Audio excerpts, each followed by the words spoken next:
아까워요. 그쵸? 예. 그러니까 일단 혹시 6시 이후에 식사 약속을 하신 분들 있잖아요. 그걸 취소하세요. 오늘 내가 6시 반에는 밥을 먹을 수 있다라고 생각하시는 분들 그것도 주세요.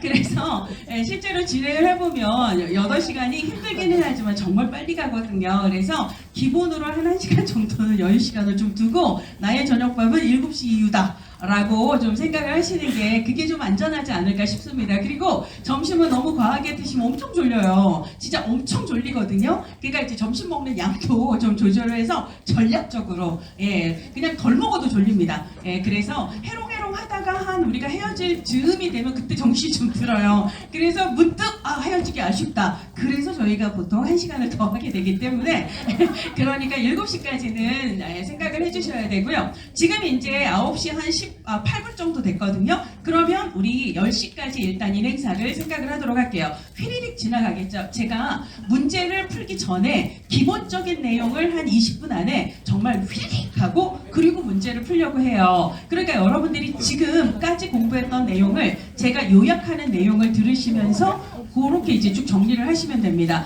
그리고 이제 뭐 대부분 아시겠지만 꽃기호 제가 이제 급조해서 만든 유튜브 급조해서 만든 카페에 지금 영상 강의를 정책 행정을 빼고 올렸어요. 제가 사실 지금 매일 이번 주만 해도 가천대, 한영대 이틀, 그 다음에 세종대, 어제도 경희사이버대, 그리고 이제 오늘, 내일, 모레까지 대구에 있고, 그 다음 올라가서 서울신대 강의를 하고, 또 인덕대 강의가 있고, 노령대 강의가 있어서 사실 거의 매일 8시간씩 계속 뛰고 있거든요. 어제도 저녁까지 강의를 했고, 그제도 밤 10시까지 강의를 했어요. 네, 쳐다보죠? 자, 그래서 지금 시간이 너무 없어서, 그래서 지금 생각은 크리스마스 날 최대한 애들이랑 밥 정도 함께만 먹고, 그리고 이제 그때 정책론하고 행정론을 최대한 찍자 이렇게 생각을 하고 있습니다. 그래서 이제 그 전후로도 계속 강의가 밤까지 있고 새벽부터 있고 그래서 약간 그래요. 그래서 그게 강의가 아주 길지는 않기 때문에 지금 남은 기간 동안 개념 정리가 잘 안 된 분들 있잖아요. 지금 제 얘기를 듣고도 이게 무슨 말인지 잘 모르겠다라고 생각되시는 분들은 강의를 참고하시는 게 혼자 책 보는 것보다 차라리 효율적이에요. 그죠? 그렇게 하시면 되겠습니다. 그럼 인행사에서는 제가 쓰지는 않을게요. 첫 번째는 인간 발달에서 2문제가 나오죠. 그 다음에 발달 이론에서 최소 11문제에서 15문제까지라고 생각을 해야 돼요.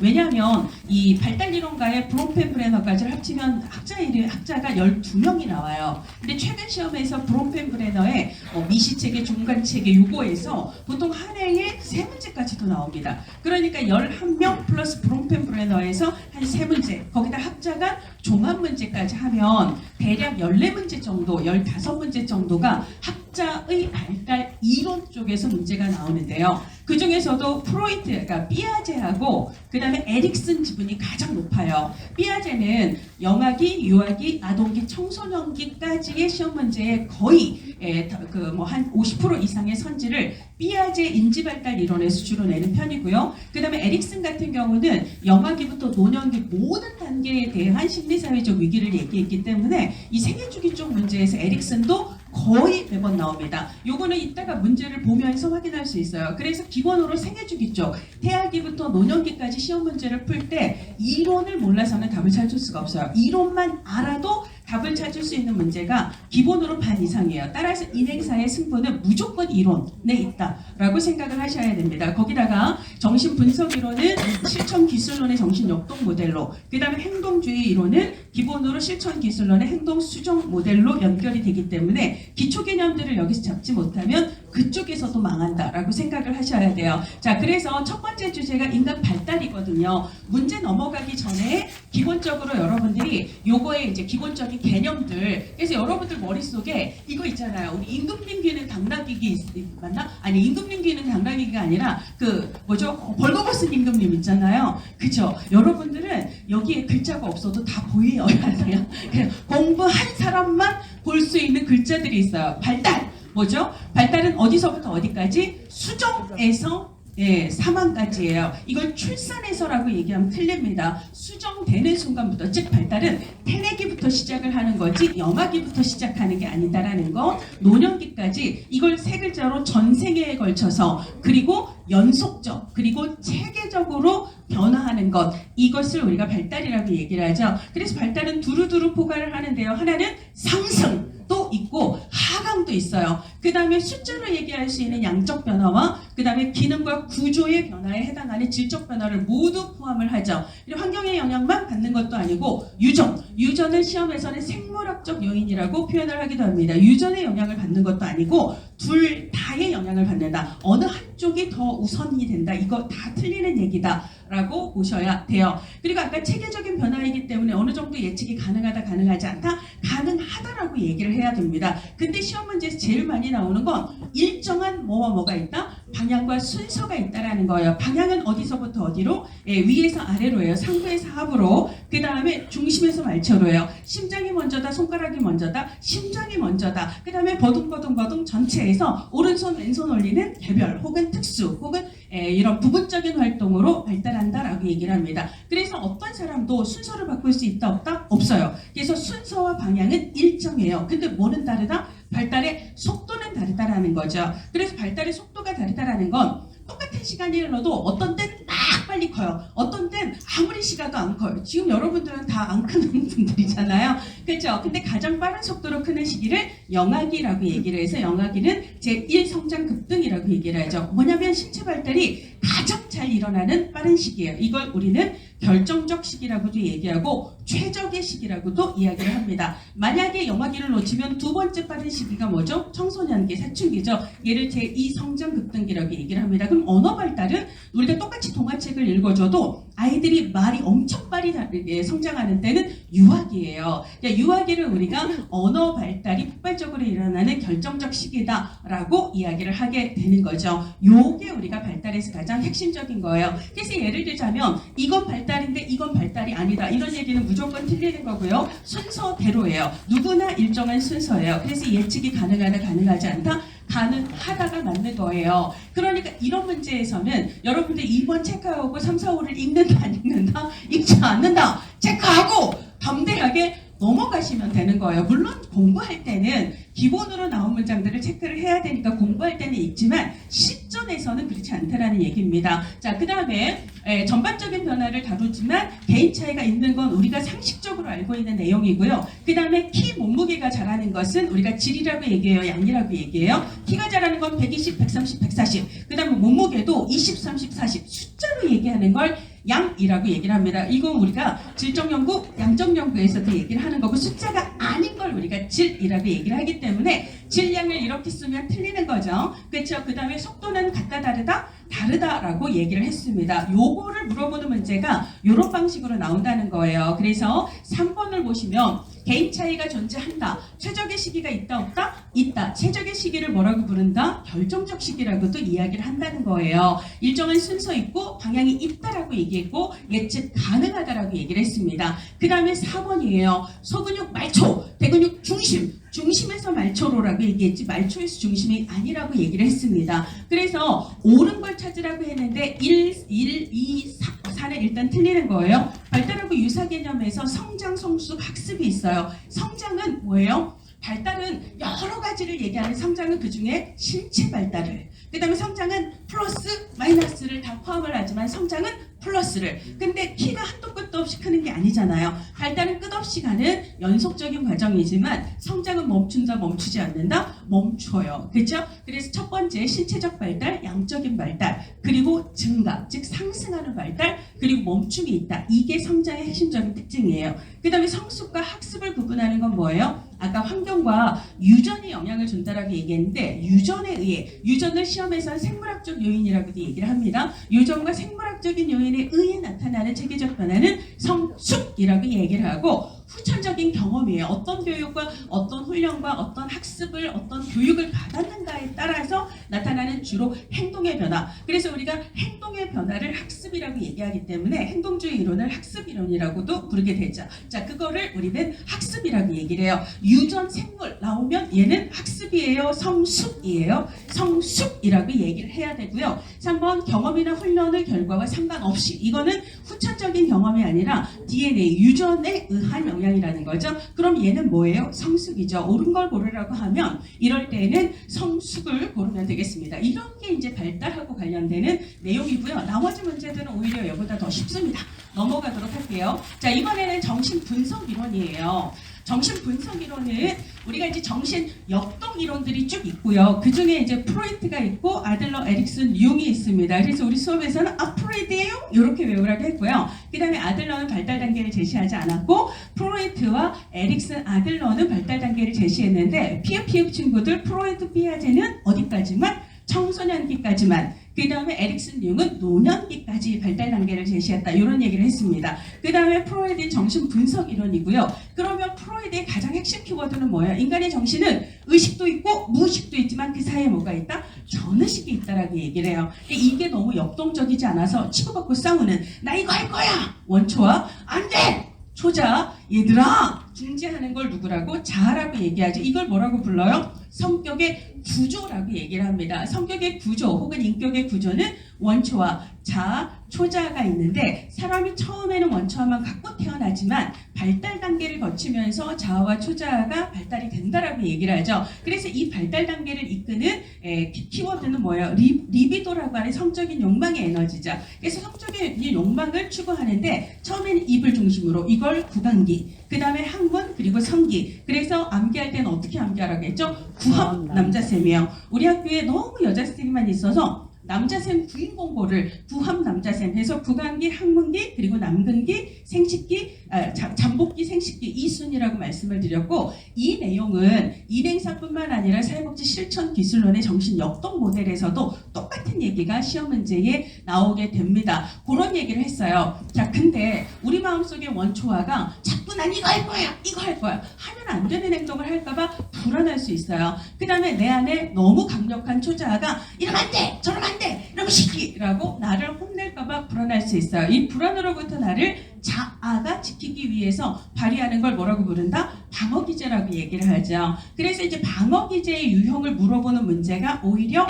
인행사 시험 문제에서 더 많이 나오고요. 그 다음에 정신분석 이론의 개념과 특징에 대해서 묻는 문제는 실천기술론에 상대적으로 더 내는 편이에요. 근데 이제 올해는 방어기제 문제가 아니라 특징 문제를 냈기 때문에 내년엔 방어기제 문제가 조금 더 확률이 높다라고 생각을 하셔야 합니다. 그래서 보상이라고 하는 것은 A에서 부족한 걸 B로 메꾸려고 하는 거예요. 공부 못하면 운동을 잘하거나 뭐 이런 것들 있잖아요. 그렇죠? 이런 것들. 그래서 부모의 사랑을 못 받은 아이가 자기 남자친구한테 되게 기대거나 이런 것들. A에서 부족한 걸 이쪽으로 채우려고 하는 건 보상이 되는 거고요. 그 다음에 억압은 뭐예요? 무의식으로 눌러버려요. 의식이 아닌 무의식으로 눌렀다라는 건 의식을 하지 못하는 걸, 즉 기억하지 못하는 걸 얘기합니다. 자, 그 다음에 신체화라고 하는 것은 심리적인 갈등이 신체 증상으로 나타나는 건데 이게 두 가지 유형이 있어요. 하나는 신체화, 하나는 뭐가 있죠? 전환이 있습니다. 그래서 아마 그 옆 페이지에 전환이 있죠. 5번에 3번에 보면 전환이 있어요. 그래서 여러분들은 신체화와 전환의 차이를 알고 계셔야 되는데 전환이라고 하는 것은 기본으로 신체 증상이 수의근 계통이에요. 이게 무슨 말이냐면 내가 할 수 있었던 것, 손을 움직일 수 있고 달릴 수 있었고 볼 수 있었고 만질 수 있었고 느낄 수 있었어요. 근데 심리적인 충동, 그러니까 갈등이 너무 불안이 커지면 뜨거운 걸 못 느끼거나 손이 말을 듣지 않거나 다리가 움직이질 않거나 이런 증상이 나타날 수 있어요. 이건 신체화다 전환이다? 전환이라고 얘기해요. 그런 증상이 아닌 증상, 소화불량이라든지 온몸에 소름이 돋는다든지 식은땀이 계속 흐른다든지 열이 펄펄 끓는다든지 이런 거 있잖아요. 이건 솟아라 식은땀 뭐 혹은 열 이런 게 아니잖아요. 내가 할 수 있는 영역이 아니잖아요. 근데 내가 할 수 없는 영역에서 뭔가 에러가 나타나면 이건 신체화다라고 이야기를 하게 됩니다. 자, 그 다음에 반동영성은 반대로 뭐죠? 본심과는 반대로요. 좋아하면 자꾸 괴롭히고 싫어하는 사람한테 좀 더 친절하게 대하는 것, 이것을 우리가 반동현상이라고 얘기를 합니다. 그러면 부모의 싫은 점을 닮아가는 거, 그 사람을 닮아가는 걸 뭐라고 불러요? 동일시라고 이야기를 하죠. 그래서 기억은 4번 문제는 기억은 운동을 A를 못하는데 B에 열중을 해요. 이거 보상 맞고요. 그 다음에 의식을 못합니다. 기억을 못하는 건 억압이 맞습니다. 배가 아파요. 배가 아파라 해서 아프는 게 아니잖아요. 이건 전환이 아니라 신체가 맞아요. 근데 내가 그 사람하고 비슷해지는 건 동일시라고 이야기를 하게 됩니다. 자, 그 다음에 2번도 한번 보시면은요. 반동 영상은 반대로 표현하는 거예요. 그래서 1번 맞고요. 그 다음에 전치가 있고 전환이 있는데 아까 전환은 내가 할 수 있었던 신체 영역이 작동을 하지 않는 거라고 얘기를 했습니다. 그것을 우리가 수의근 계통이라고 얘기를 해요. 내가 할 수 있었던 근육 계통이 움직이지 않는 것. 그 다음에 감각기관은 당연히 볼 수 있었고 들을 수 있었고 맛볼 수 있었는데 그게 작동하지 않는 것. 이것을 전환이라고 얘기해요.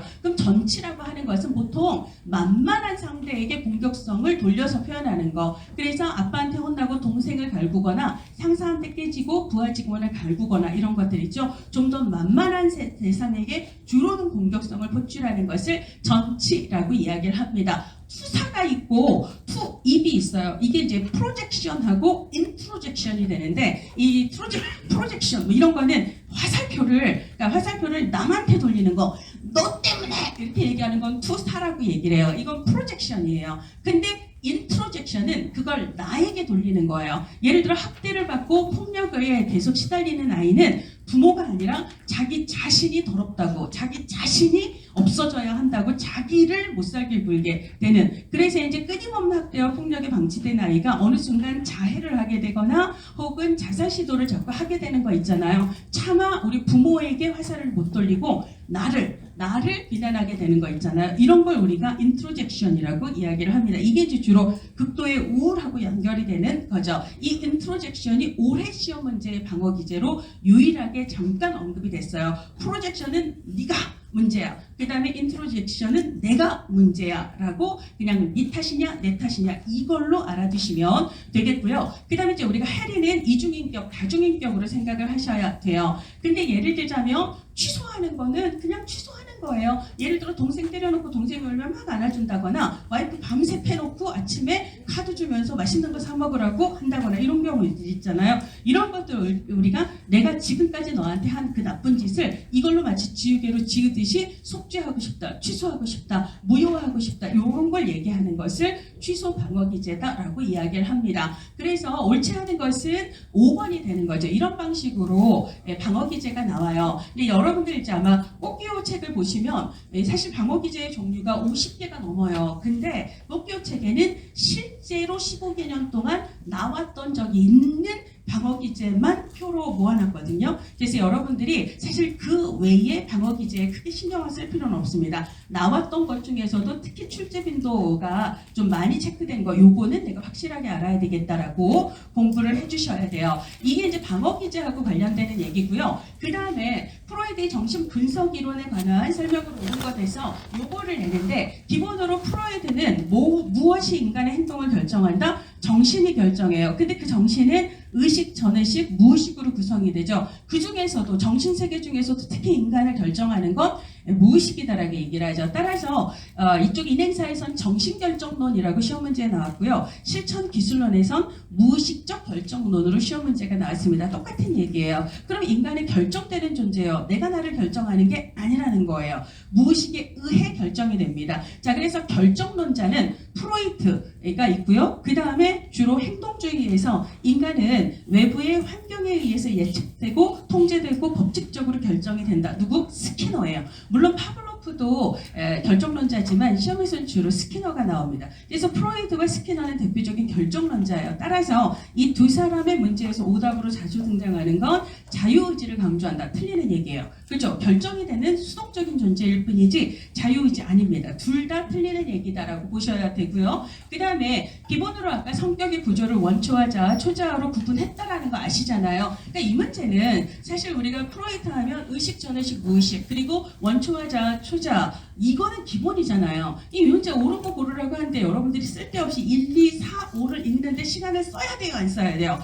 안 써야 돼요. 이게 행정론에서 여러분들이 공부한 과학적 관리론이에요. 시험을 내가 매니지한다라고 생각을 하세요. 그렇죠? 쓸데없는 동작에 쓸데없는 시간을 쓰지 말라는 거예요. 이 문제는 그냥 3번을 체크하고 넘어가시면 되는 문제예요. 자, 그치만 성격의 구조로 지금 여기서 얘기하고 있잖아요. 성격의 구조를 구분했잖아요. 제시하지 않았다라고 얘기하면 안 되죠. 그리고 발달 단계는 구함 남자 쌤 리비도를 중심으로 5단계 얘기한 것도 우리가 알고 있고요. 그 다음에 현실을 따져주는 거, 현실적인 방법을 생각하는 걸 이걸 자아라고 얘기를 합니다. 내가 어떤 욕망을 품게 되었을 때 너무 지질이 외로워요. 비는 내리고 외로워 죽겠어. 그러면 친구한테 전화해서 내가 너무 외로운데 뭐 좋은 남자 없냐? 좋은 여자 없냐? 라고 물어봐야 돼요. 이렇게 하도록 만드는 건 누가 담당한다? 이건 자아가 담당하는 거예요. 자신의 욕망을 어떻게 하면 현실적으로 해결할 수 있을까에 초점을 두는 건 자아예요. 이런 걸 우리가 2차 과정사고라고 얘기를 합니다. 근데 이제 옳고 그러면 되지, 그러면 안 되지, 이걸 따지는 게 덕을 따지는 건 초자아가 되는 거고, 오로지 난 이거 할 거야 이것만 따지는 건 원초화, 즉 욕망과 쾌락을 따지는 게 원초화다라고 구분을 하셔야 되죠. 그래서 실제로 실행을 하는 거, 실제 행동하는 게 실행이잖아요. 이건 당연히 자아의 영역이다라고 생각을 하셔야 합니다. 그 다음에 이제 우리가 구함 남자 쌤 이렇게 얘기를 했죠. 프로이드는 생식기나 잠복기는 별로 관심이 없어요. 그렇죠?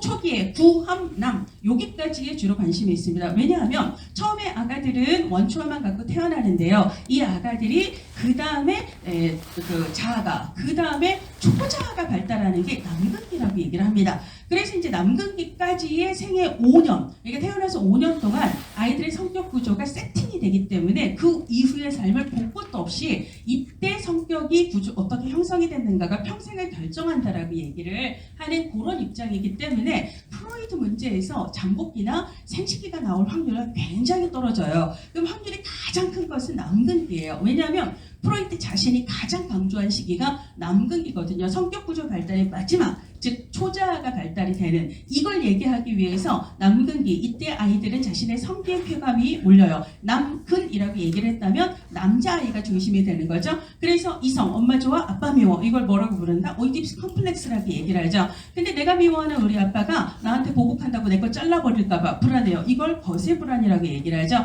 우리가 불안할 때 작동하는 게 뭐다? 방어기제예요. 방어기제 중에 하나가 동일시가 아까 있다라고 1번 문제에서 얘기를 했습니다. 나를 불안하게 하는 그 사람 누구죠? 동성부모예요. 이것도 최근 시험 문제에 나왔죠. 그래서 동성부모를 나도 모르게 닮아가면서 아빠의 도덕성을 흡수한 게 나의 초자아가 된다라고 이야기를 하는 그 단계가 남근기예요. 시험에서는 남근기가 확률이 높다. 오이디푸스 컴플렉스, 거세 불안, 혹은 여자애들은 남자 거 좋아해, 막 부러워해, 남근 선망, 이런 거는 다 남근기에 해당한다라고 생각을 하시면 되겠습니다. 이 정도 프로이트 보시고요. 넘어가도록 할게요. 나머지 문제는 아까 이제 얘기했듯이 5개를 다 읽으면 어려워 보이지만 내가 확실히 알아야 될 걸 중심으로 그 선지에 집중을 하면 나머지 문제가 사실 그렇게 어려운 수준은 아니에요. 자, 이번에는 에릭슨으로 가도록 할게요. 이 시간이 엄청 지나서 에릭슨은 우리가 애자야, 애시마, 애시미의 청성 요 얘기했습니다. 그래서 에릭슨은 심리사회 이론, 그 다음에 애자, 자아심리 이론. 그래서 에릭슨은 프로이트하고 다르게 원초와의 욕망이 중요한 게 아니라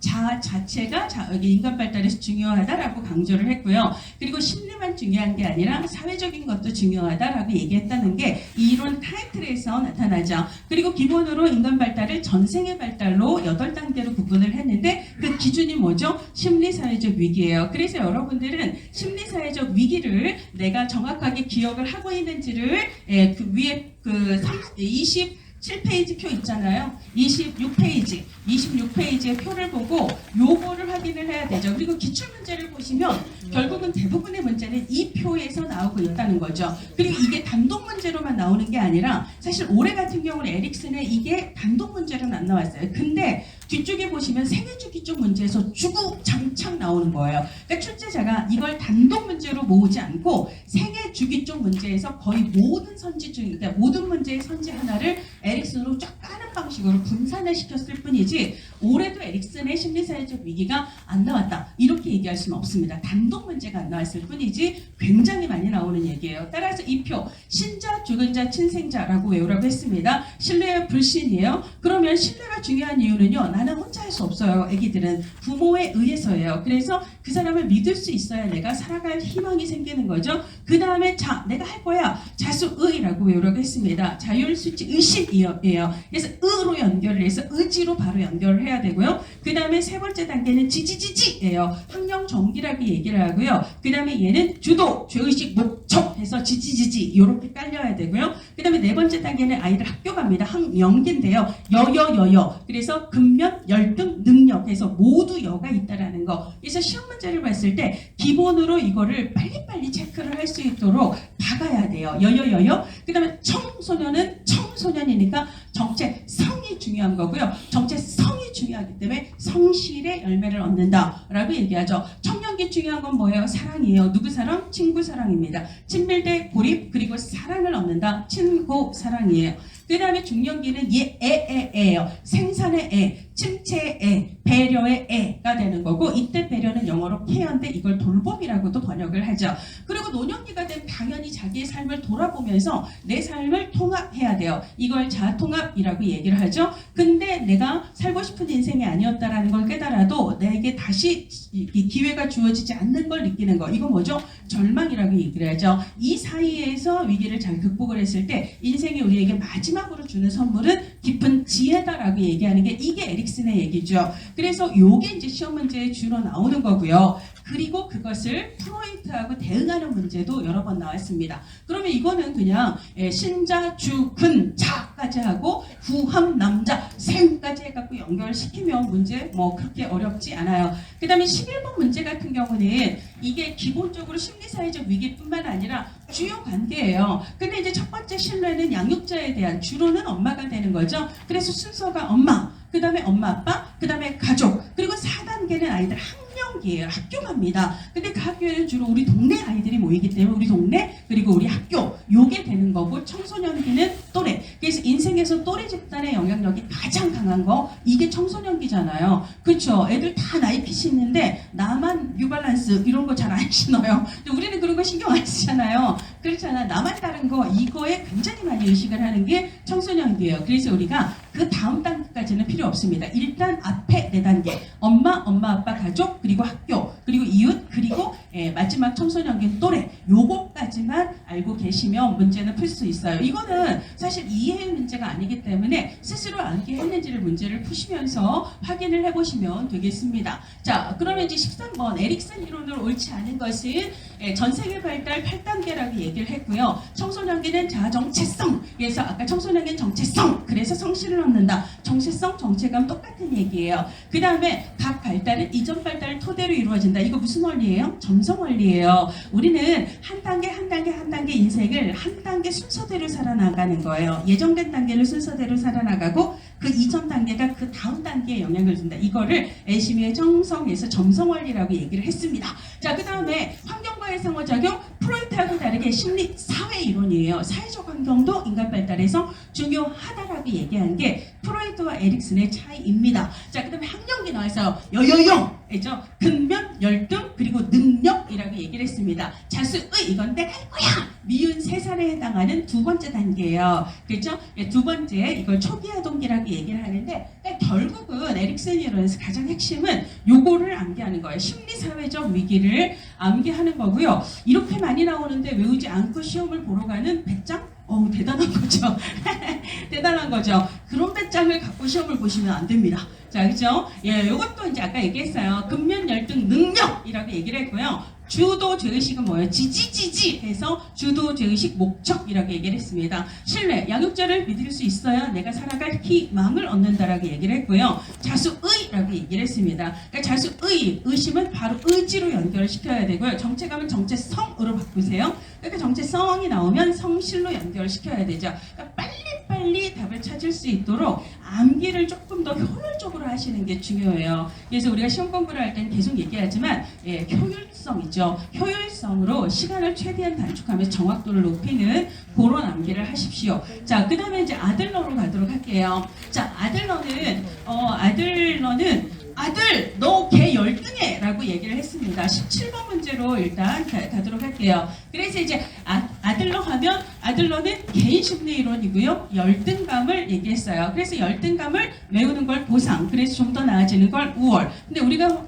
향하는 우월은 사실 확증 가능한 구체적 목표는 아니죠. 이걸 가상의 목표를 추구한다라고 이야기를 합니다. 근데 우리가 나만 위한 우월을 추구하는 것보단 우리가 함께 나아지는 것, 이걸 추구하는 우월에 대한 관심을 뭐라고 부른다? 사회적 관심이라고 얘기를 하고요. 사람들이 살아가는 방식, 생활 양식이 얼마나 사회적 관심이 있는가가 중요하다. 이걸 얘기했고, 그 얼마나 사회적 관심이 있는가, 즉 생활 양식의 함양에 가장 영향을 많이 미치는 게 가정 환경이다라고 얘기를 합니다. 그래서 예를 들자면 저는 7명 중에 6번째요. 장녀나 장남은요, 기본으로 아이들을, 동생들을 돌보는 데 대한 관심이 커져요. 그러니까 우리가 가정환경이라고 하는 건 굉장히 다양한 것들을 포함을 하는데, 그 중에서도 특히 출생 서열 있잖아요. 이게 타인에 대한 관심, 이런 걸 키우는 데 영향을 많이 미친다라고 아들러가 얘기를 했다라는 얘기가 됩니다. 그래서 그런 얘기들이 이제 아들러가 얘기했던 내용이고요. 그래서 인간의 사회적 관심을 얘기해요. 그래서 우리는 누구나 열등감을 갖고 있습니다. 이걸 보편적이다라고 얘기를 하기도 하고 선천적이다라고도 얘기를 해요. 그러니까 누구나 자신의 열등감을 채워서 더 나아지고자 하는 마음이 있어요. 아가들도요, 기를 쓰고 일어나죠. 거기서 멈춰도 자족을 해도 될 것 같은데, 기를 쓰고 일어나면 그 다음부터는 걸으려고 해요. 자꾸 넘어지는데 그래도 걸으려고 해요. 뭐죠? 더 앞으로 나아가는 속성이 누구나에게 타고나게 있다라는 거예요. 그래서 열등감도 누구나에게 있고, 그래서 우월을 향한 노력도 누구나에게 있다. 보편적이다 혹은 선천적이다라고 얘기를 해요. 사회적 관심도 누구나에게 있다. 그러나 개발이 필요하다라고 얘기를 했던 거고요. 자, 그래서 열등감도 그 다음에 우월에 대한 추구도 선천적이고 보편적이고 출생 순위 영향을 주고요. 가상의 목표예요. 가상의 목표는 우리가 추구하는 우월의 실체가 아주 분명하지는 않지만 여러분들을 가로막는 어려움들이 끊임없이 나오죠. 예를 들어 시험 문제를 푸는데 안 풀려. 시험을 풀어봤는데 40점, 30점이 나와서 어머 나 어떡해. 그럼 여기서 여러분들이 멈추나요? 아니요, 나 합격해야 되는데 그래도 내년 1월에 한 달 뒤 상태는 지금보다는 좀 나았으면 좋겠다라는 마음이 나를 가로막는 그것을 어떻게든 넘어서려고 하는 여러분들의 노력에 영향을 준다라는 거죠. 요것을 이렇게 이야기를 하는 거예요. 성격의 유형을 태도와 기능의 조합으로 나눈 건 융입니다. 융, MBTI죠. MBTI의 내향이냐 외향이냐, 이것은 성격을 태도, 리비도의 태도, 자아의 태도를 기준으로 외향, 내향을 얘기를 하는 거고, 자아의 기능을 중심으로는 감각형이냐, 직관형이냐, 감정형이냐, 사고형이냐, 요걸 얘기를 하는데, 이 융이 나는 이걸 기초로 해서 우리가 보통 성격 유형을 MBTI로 ISTJ니 뭐 ENFP니 요렇게 나눈다라는 거죠. 그래서 4번은 융에 해당하는 내용이 되겠습니다. 그래서 이제 그렇게 아들러의 핵심 키워드를 얘기를 하시고요. 그 다음에 이제 우리가 융 같은 경우는 보통 개념 문제를 많이 내요. 그래서 보통 19번도 그렇고 20번도 그렇고 대부분 이제 개념에 대한 건데요. 자, 융 같은 경우는 융은 분중이라고 얘기했어요. 그래서 분석심리 중량기를 강조한다. 이거 기억을 하셔야 되죠. 융은 분석심리예요. 기억하시죠? 표정들이 되게 진지하시네요. 난 알아! 이런 이렇게 당당한 표정. 융, 분, 중. 그래서 분석심리고 중량기를 강조를 합니다. 그리고 에릭슨과 융은 전생의 발달을 얘기를 했다라고 말씀을 드렸어요. 여기까지는 아까 했던 얘기하고 겹치는 거고요. 자, 그러면 우리 시험에 다른 이론의 오답으로 무의식 이 얘기가 많이 나와요. 그럼 우리 전체 이론가들 중에 무의식은 누구만 해당이 돼요? 일단 프로이트, 그리고 융만 해당이 됩니다. 그렇죠? 두 사람만 무의식을 강조를 하는데, 프로이드는 아까 정신세계를 의식, 전의식, 무의식으로 나눴고요. 융은 전의식은 빼버리고 의식과 무의식으로 나눴고, 무의식을 개인적인 무의식과 집단적인 무의식으로 나눴다라는 게 일단 차이가 있습니다. 그렇죠? 그 다음에 우리 이제 융이 얘기하는 건 가장 궁극적으로 중요한 건 뭐다? 자기 실현이에요. 이때 자기는 에고가 아니라 셀프예요. 진짜 나의 전체를 내 삶에서 실현하고 살아가는 자기 실현이 중요하다. 근데 여러분들 진짜 자기 자신을 알아요? 우리가 알고 있는 내 모습도 있지만 사실은 내 안에 있었고 내가 몰랐던 내 모습도 있잖아요. 그것까지 여기까지가 진짜 나의 전체입니다.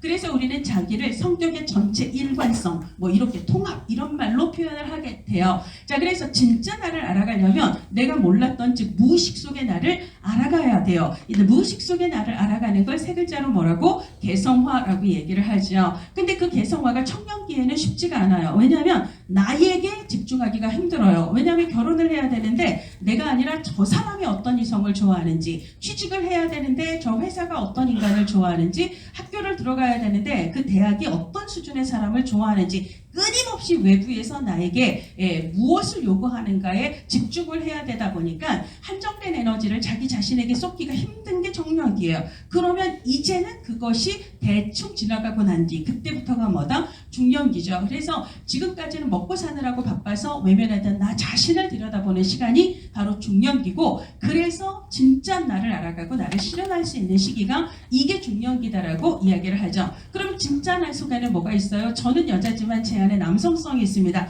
제 안에 남자의 이름은 무스가 되는 거고요. 자, 선생님 안에 있는 여자의 이름은 마가 되는 거고요. 우리가 사회적으로 쓰는 가면이 있어요. 제가 감히 여기서 여러분들 앞에서 신나게 방구를 낄 수는 없어요. 여기서는 안 된다라는 거 알기 때문이에요. 이렇게 사회적으로 보여주는 이미지를 페르소나라고 이야기를 하죠. 그렇죠? 이 페르소나는 의식적으로 작동을 합니다. 그렇지만 무의식에 감추는 내 모습을 두 글자로는 음영, 세 글자로는 그림자라고 이야기를 하죠. 그런 얘기들을 하고 있는 게 융의 이야기예요. 그래서 기억, 이 문제 같은 경우는 기억, 무의식을 개인, 집단 무의식으로 나눈다. 그래서 기억은 맞아요. 그렇죠? 잘 모르면 일단 기억이 5개 중에 4개나 깔렸다는 건 기억은 맞다라는 이야기입니다. 근데 보니까 니은도 4개나 깔렸어요. 그럼 여러분들 니은까지는 맞겠구나라고 촉 있잖아요. 그러니까 우리가 이게 세상의 여러 풍파를 겪으면서 그렇죠? 구렁이 담 넘어가듯이 촉으로 아는 거 그런 거 좀 있잖아요. 시험 볼 때는 그 구렁이 담 넘어가듯이 요 기억도 니은도 4개나 있어? 그러면 얘네들이 일단 맞겠네 하고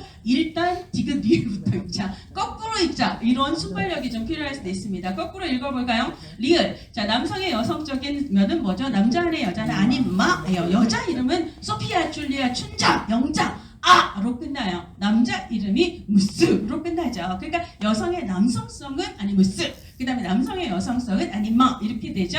리을은 틀렸습니다. 그러면 디귿을 읽어야 되겠죠. 1, 3번 중에 답이 되는 거니까 페르소나는 개인이 외부 세계에 보여주는 이미지 가면이에요. 그렇죠? 이건 맞는 얘기입니다. 그래서 답은 3번이 되는 거죠. 이런 방식으로 융은 보통 이렇게 개념 문제를 내고요. 자, 그 다음에 21번도 정신분석 아니고요. 분석심리 이론이에요. 사회적 관심은 아들러의 전매 특구입니다. 그리고 활동 수준까지 갈 것도 없어요.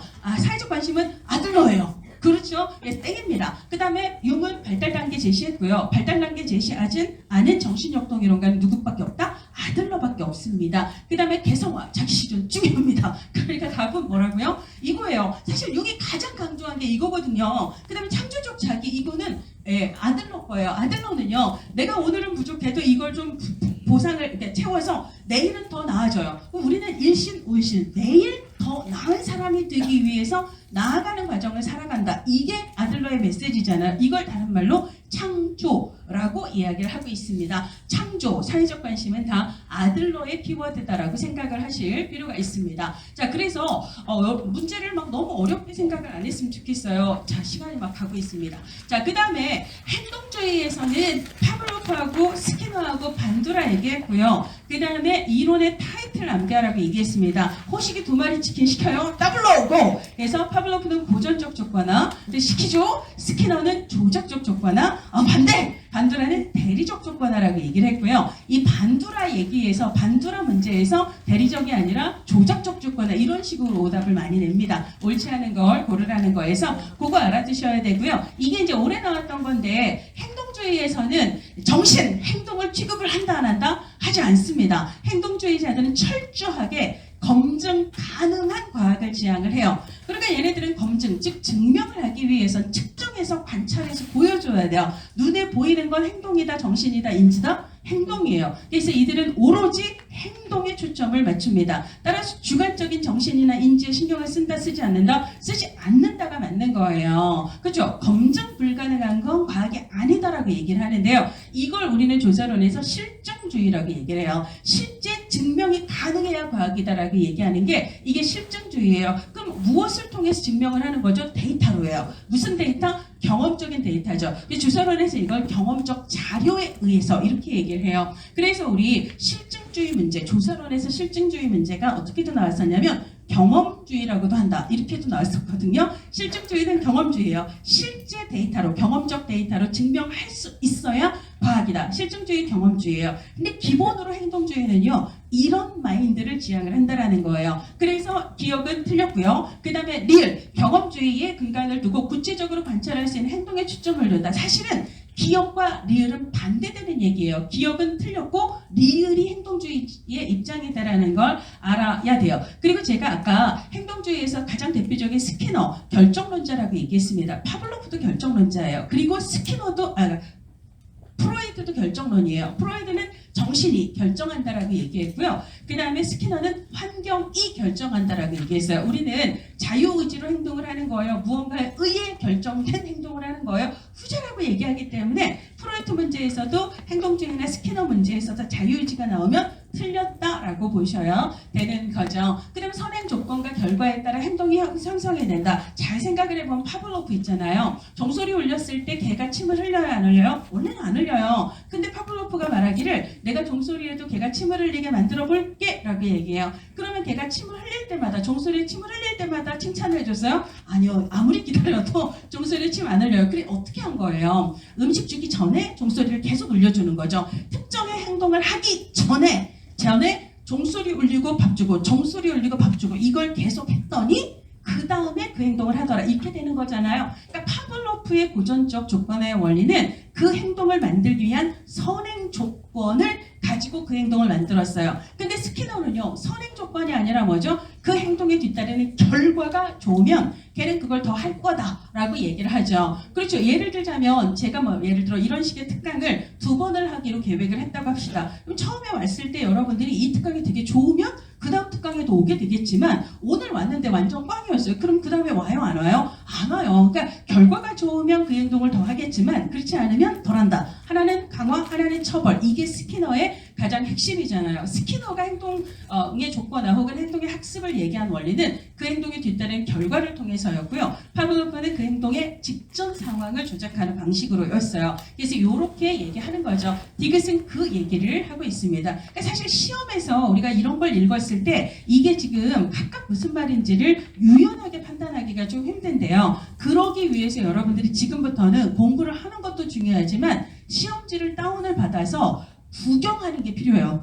문제를 풀어야 된다라고 생각하지 말고 매일 아침 쑥을 터요. 구경을 해요. 그래서 우리도 사실은 저 사람 서먹서먹한 이유는 낯설어서 그래요. 근데 그 사람이랑 3년 동안 같이 살아요. 엄청 그냥 내가 널 다 안다 이런 게 있잖아요. 그렇잖아요. 정답의 문제가 아니라 익숙함이 사실은 이게 필요한 거라서 그래서 지금 주구장창 공부만 하다가 시험 직전에 시험지 한번 풀어볼까? 그럼 좀 당황할 수 있습니다. 지금부터 시험이 어떻게 생겨먹었는지를 계속 봐야 돼요. 그거 봐야 돼요. 계속 익숙해지는 게 좀 필요합니다. 자, 그러다 보면 처음에는 딱 봤을 때 무슨 말인지 잘 모르겠는데 보다 보면 그런 말인 것 같고 이런 말이 자주 나오네? 요럴 수가 있다라는 거예요. 자, 스키너의 시험 문제가 올해 뒤에 나왔습니다.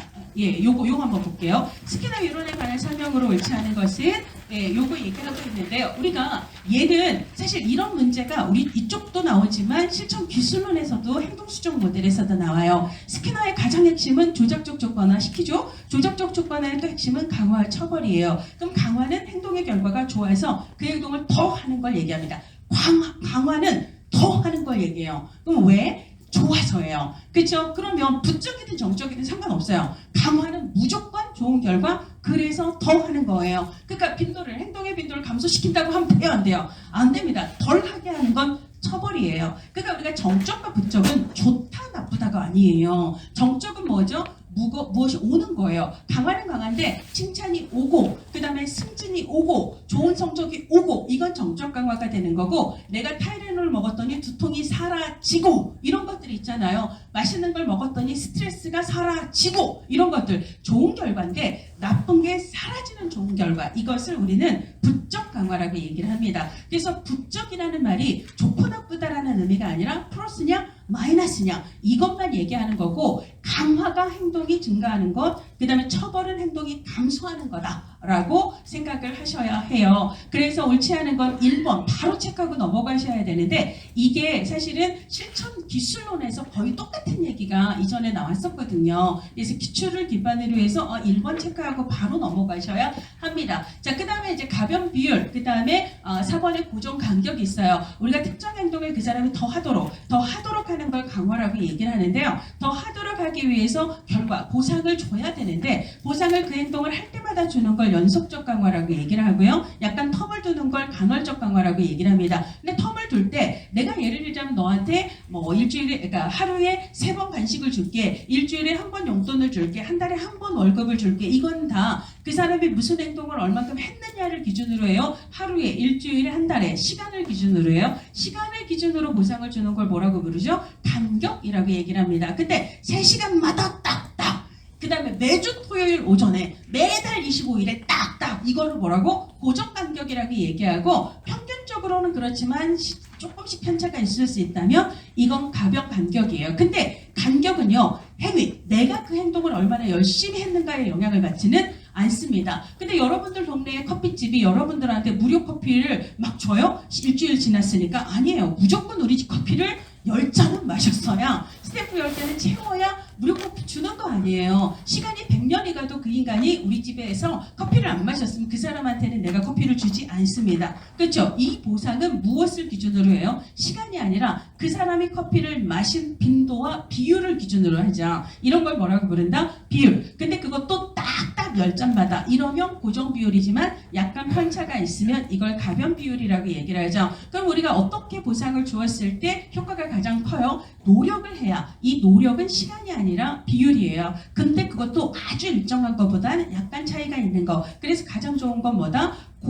가변 비율. 그 다음에 고정 비율이에요. 무조건 노력이 먼저예요. 그 다음에 가변 간격, 그 다음에 고정 간격, 마지막이 연속이다라고 얘기를 하죠. 그러니까 일정 시간 이러면 고정 간격이 되는 거고요. 그 다음에 강화 계획 중에서 반응률이 가장 높다라는 건 소거하기가 힘들다, 오래 유지가 된다라는 얘기예요. 이거는 비율이고요. 비율 중에서도 가변 비율이다라고 이야기를 했습니다. 인간 행동은요, 법칙적으로 예측 가능하다. 아까 결정이 되는 존재다라고 얘기를 한 거거든요. 그거하고 같은 얘기다라고 보시면 되겠습니다. 자, 그 다음에 이제 반도라의 이론인데요. 반도라의 이론하면 요거는 뭐 크게 어렵지 않은데요. 뭐 예를 들어 35번 문제를 한번 보도록 할게요. 반도라 하면 난 반대. 그래서 대리적 조건하라고 아까 얘기를 했습니다. 자, 내가 직접적으로 내 행위에 대한 보상이나 처벌을 받지 않아도 학습은 가능하다, 가능하지 않나? 가능하다라는 거예요. 우리를 둘러싼 많은 사람들이 있습니다. 이걸 인간의 사회적 존재거든요. 근데 어떤 사람이 어떤 행동을 했을 때 주변 사람들이 막 찬사를 보내요. 그럴 때 우리는 그 사람이 보상을 받았지만 나도 저 행동을 해야지 하고 배운다 안 배운다? 배운다는 거예요. 뭐가 있기 때문에 저거 참 좋다. 인지 능력이 있기 때문에 다양한 사람들의 상호작용을 보면서 배우는 걸 우리는 대리적. 왜 대리적이라고 얘기해요? 내가 직접 보상을 받은 게 아니라 저 사람이 받았거든요. 근데도 배운다 해서 우리가 대리적 학습, 대리적 조건화라고도 얘기를 하고요. 그 다음에 타인을 보고 배운다 해서 관찰학습이라고도 얘기하고 사회적인 관계 속에서 배운다 해서 사회적 학습이라고 이야기를 합니다. 두 글자로는 모방이라고 얘기를 하고 세 글자로는 모델링이라고도 얘기를 하죠. 이게 이제 첫 번째고요. 그 다음에 나의 행동에 대해서 다른 사람이 보상을 할 수도 있지만 누가 보상을 할 수도 있다? 내가 보상을 할 수 있다라는 거잖아요. 이걸 뭐라고 부른다? 자기 강화라고 얘기를 합니다. 그렇게 우리는 내가 원하는 행동을 만들어가기 위해서 스스로 학습하는 능력이 있어요. 이것을 자기 규제 능력이 있다라고 얘기를 하고요. I can do it. 나는 그걸 할 수 있어 라고 믿기 때문입니다. 이걸 자기 효능감이라고 얘기를 하죠. 자, 그 다음에 관찰학습의 4단계 있어요. 우리 주기적으로 운동해요. 주기 운동이에요. 그래서 주의를 집중해서 저 사람과 저 사람 사이에 뭐가 있는지를 봅니다. 그 다음에 나도 다음번에 비슷한 상황이 되면 그렇게 해야지 하고 잘 기억을 해줍니다. 그 다음에 그래서 비슷한 상황이 되면 내가 실제로 기억했던 내용을 실제 운동으로 행동으로 보여요. 이걸 운동 재생이라고 얘기를 하고 그 다음에 내가 받은 보상에 따라서 앞으로도 그 행동을 할지 말지에 대한 동기를 정하죠. 그래서 주의 집중, 기억, 그 다음에 운동 재생, 동기, 주기 운동이에요. 요 단계로 관찰학습이 이루어진다라고 이야기를 합니다. 관찰학습의 마지막 단계는 동기예요. 주기 운동이에요.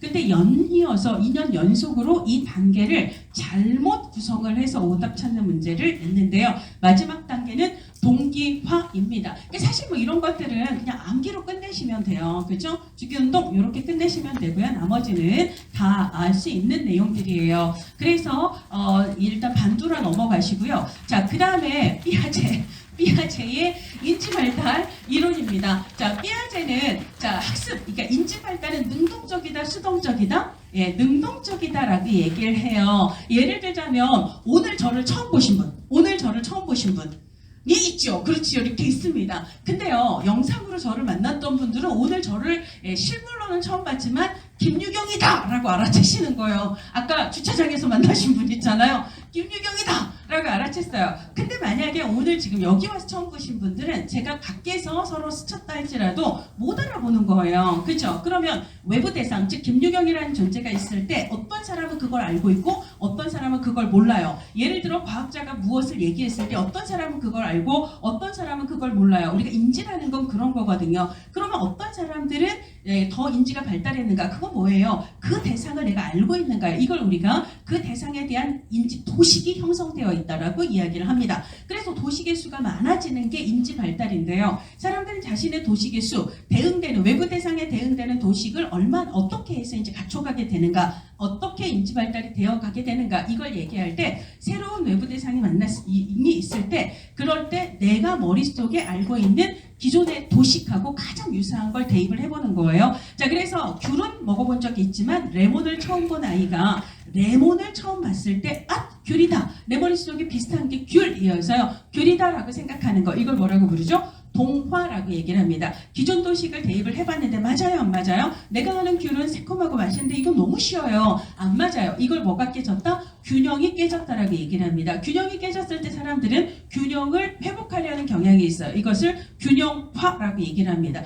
내 도식이 얘한테 안 맞으면 이 대상에 맞는 도식을 만들어야 되죠. 이걸 뭐라고 불러요? 조절이라고 얘기를 한다는 거예요. 자, 그래서 기존 도식을 활용하는 건 동화. 그 다음에 안 맞으면 새로운 정보에 맞춰서 도식을 변경하거나 수정하는 건 조절이라고 얘기를 하고, 외부 사물에 대해서 내가 알고 있는 윤곽은 도식이라고 얘기를 하고요. 그렇게 해서 외부 대상과 내 도식 사이에 평형을 맞춰가는 걸 평형화라고 이야기를 한다라는 얘기를 하고 있습니다. 요게 이제 그 기본으로 인지 발달이고요. 자, 그 다음에 주로는 이제 삐아제 인지발달 이론은 아까 영아기부터 청소년기까지 인지발달 단계 쪽, 그러니까 생애주기 쪽 문제에서 많이 나온다라고 얘기를 했기 때문에 가장 중요한 건 뭐예요? 네 가지 발달 단계, 네 단계의 발달 단계. 우리 프로이트하고 삐아제는 어디까지만? 청소년기까지만 발달 단계를 제시했다라고 얘기했어요. 그리고 어떻게 외우라고? 감전구형이에요. 예, 감전구형. 그래서 우리 실천론에서 레비의 사결수 기억나세요? 레비 실천론에서 사회복지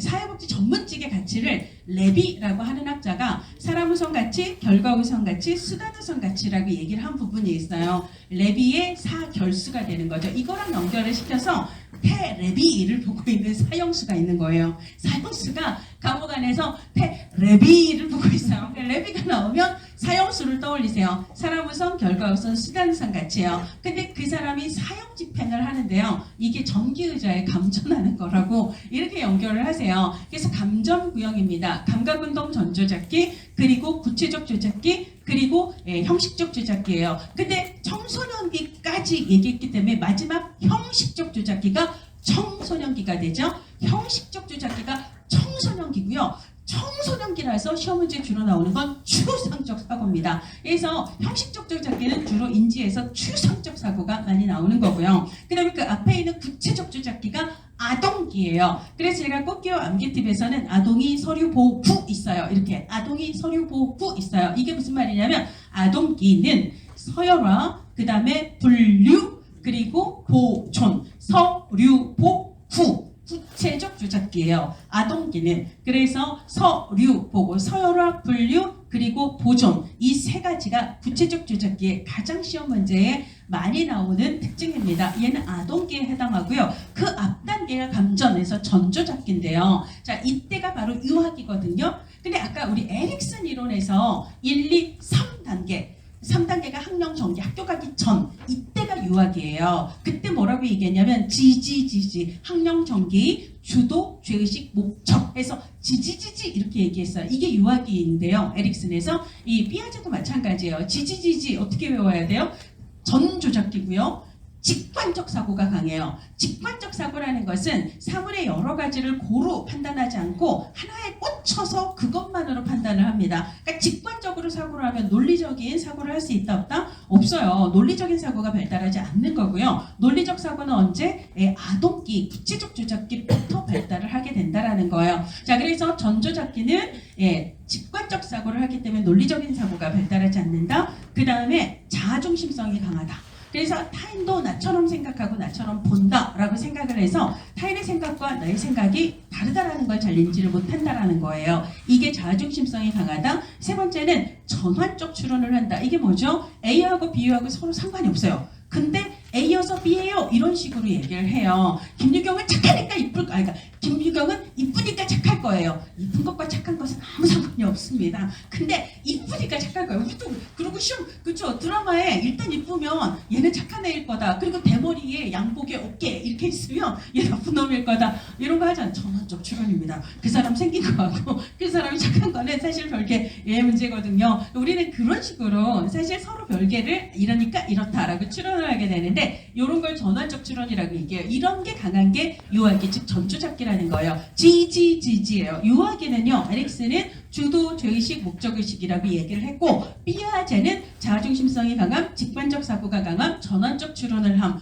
요렇게 얘기를 했습니다. 그 외에 얘기했던 게 물론 생명이 없는 데 있다라고 생각을 하죠. 그 다음에 도덕성은 뭐예요? 아직 이 아이들은 학교 가서 규칙을 배우기, 사회적 규칙을 배우기 전이라 엄마, 아빠한테 혼나면 나쁜 일, 그 다음에 엄마, 아빠한테 칭찬받으면 좋은 일이라고 생각을 해요. 이걸 뭐라고 부르죠? 타율적 도덕성이라고 얘기를 하죠. 전조작기는 그게 특징이다라고 얘기를 합니다. 그 다음에 감각운동인 영학이라고 얘기를 하죠. 영학의 가장 큰 특징은 감각운동이에요. 무엇이든 이 아이들은 세상을 인지하기 위해서 만져보고 부벼보고 이렇게 하지만 감각운동은 너무 쉬워서 시험 문제에 잘 안 나옵니다. 그래서 뭐가 주로 나와요? 감각운동은 대상형 속성이죠. 사물이 내 눈앞에서 사라져도 있다라는 걸 알게 된다라는 대상형 속성이 영학이 즉 감각운동기에서 가장 많이 나와요. 자, 인지발달은 동화와 조절 기제를 통해서 환경에 적응하는 거죠. 새로운 낯선 환경을 내 거를 대입해보고 아니면 맞춰보고 이런 방식으로 해요. 그래서 맞고요. 감전, 구, 형 순서니까 맞습니다. 추, 상속, 사고는 어떻게 얘기했죠?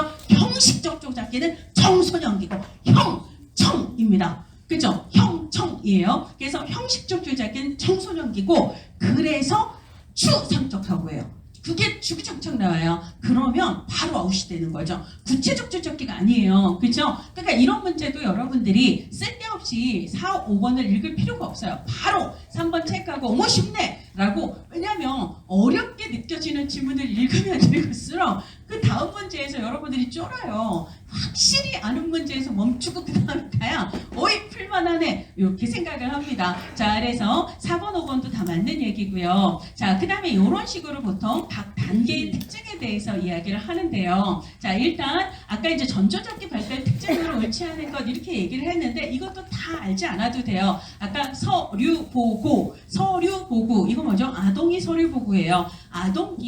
아동기가 서열화, 분류라고도 얘기하고 이걸 유목화라고도 얘기를 합니다.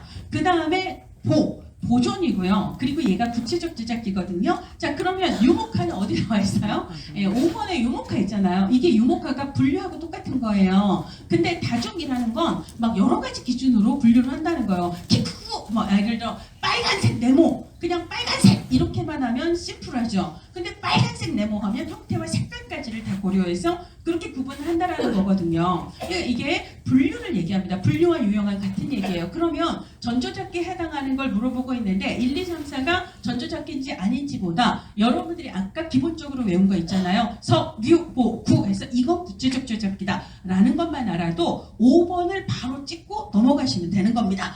그러고 뭐 1, 2, 3, 4는 맞는가 보다 라고 생각을 하시면 돼요. 이거는 제가 하나하나 설명할 시간이 없어서 넘어가도록 하겠습니다. 그 다음에 이제 뭐 예를 들어 여기 또 나왔어요. 이거 너무 쉽지 않아요? 껌이죠. 껌. 그쵸? 껌입니다. 껌이라고요.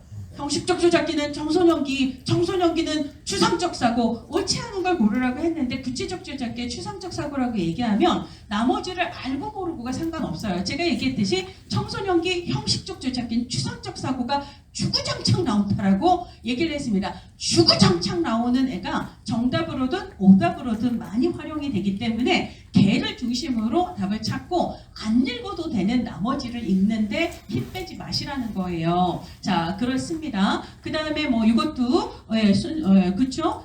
물언론은 아까 제가 전조잡기라고 이야기를 했어요. 뭐 등등등. 그래서 크게 어렵지 않습니다. 폴버그는요, 제가 여러분들 쉬고 싶겠죠? 쉬고 싶지만 폴버그 다들 폴버그도 갈게요. 죄송합니다.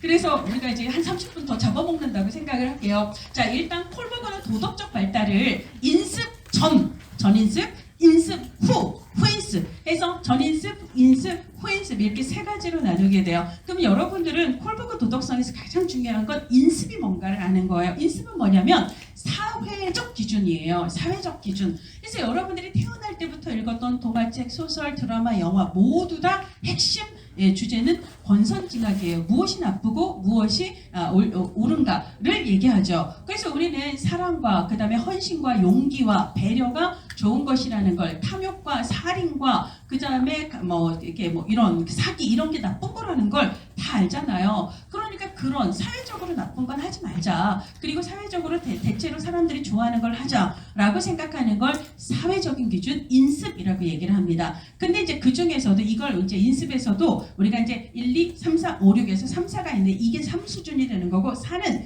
아예 그걸 규칙으로 정해버리는 거죠. 사회적으로 정해진 규칙과 약속과 법, 이건 지키자 라고 얘기하는 거. 어차피 사회적으로 약속한 거잖아요. 이거를 우리가 4단계라고 얘기하는데 어쨌거나 사회적으로 우리가 법을 정했든 법으로 정한 건 아니어도 대부분의 사람들이 좋아하고 싫어하는 대체적인 그런 기준이 있다면 그걸 지키자라고 얘기하는 건 인습입니다. 근데 인습은 어디 가서 배워요? 주로 학교에서 배우거든요. 그러니까 아이들이 학교 가기 전에는, 학교 가는 건 초등학교 때부터 내가 아동기에 해당하니까 아동기는 인습적 수준의 도덕성인데요. 근데 그 전에 유아기에는 아직은 엄마 아빠한테 혼나고 그 다음에 안 혼나고 이게 중요하다는 거예요. 이걸 피아제는 타율적 도덕성이라고 얘기를 했고요. 이걸 여기서는 인습 전이다 해서 전인습이라고 얘기를 하는 거예요. 그러니까 특정 행동이 사회적 기준이 아닙니다. 나예요, 나. 그래서 특정 행동을 했을 때 내가 혼날 건지 내가 칭찬을 받을 건지, 행동을 했을 때 나한테 얼마나 이득이 될 건지 이런 걸 기준으로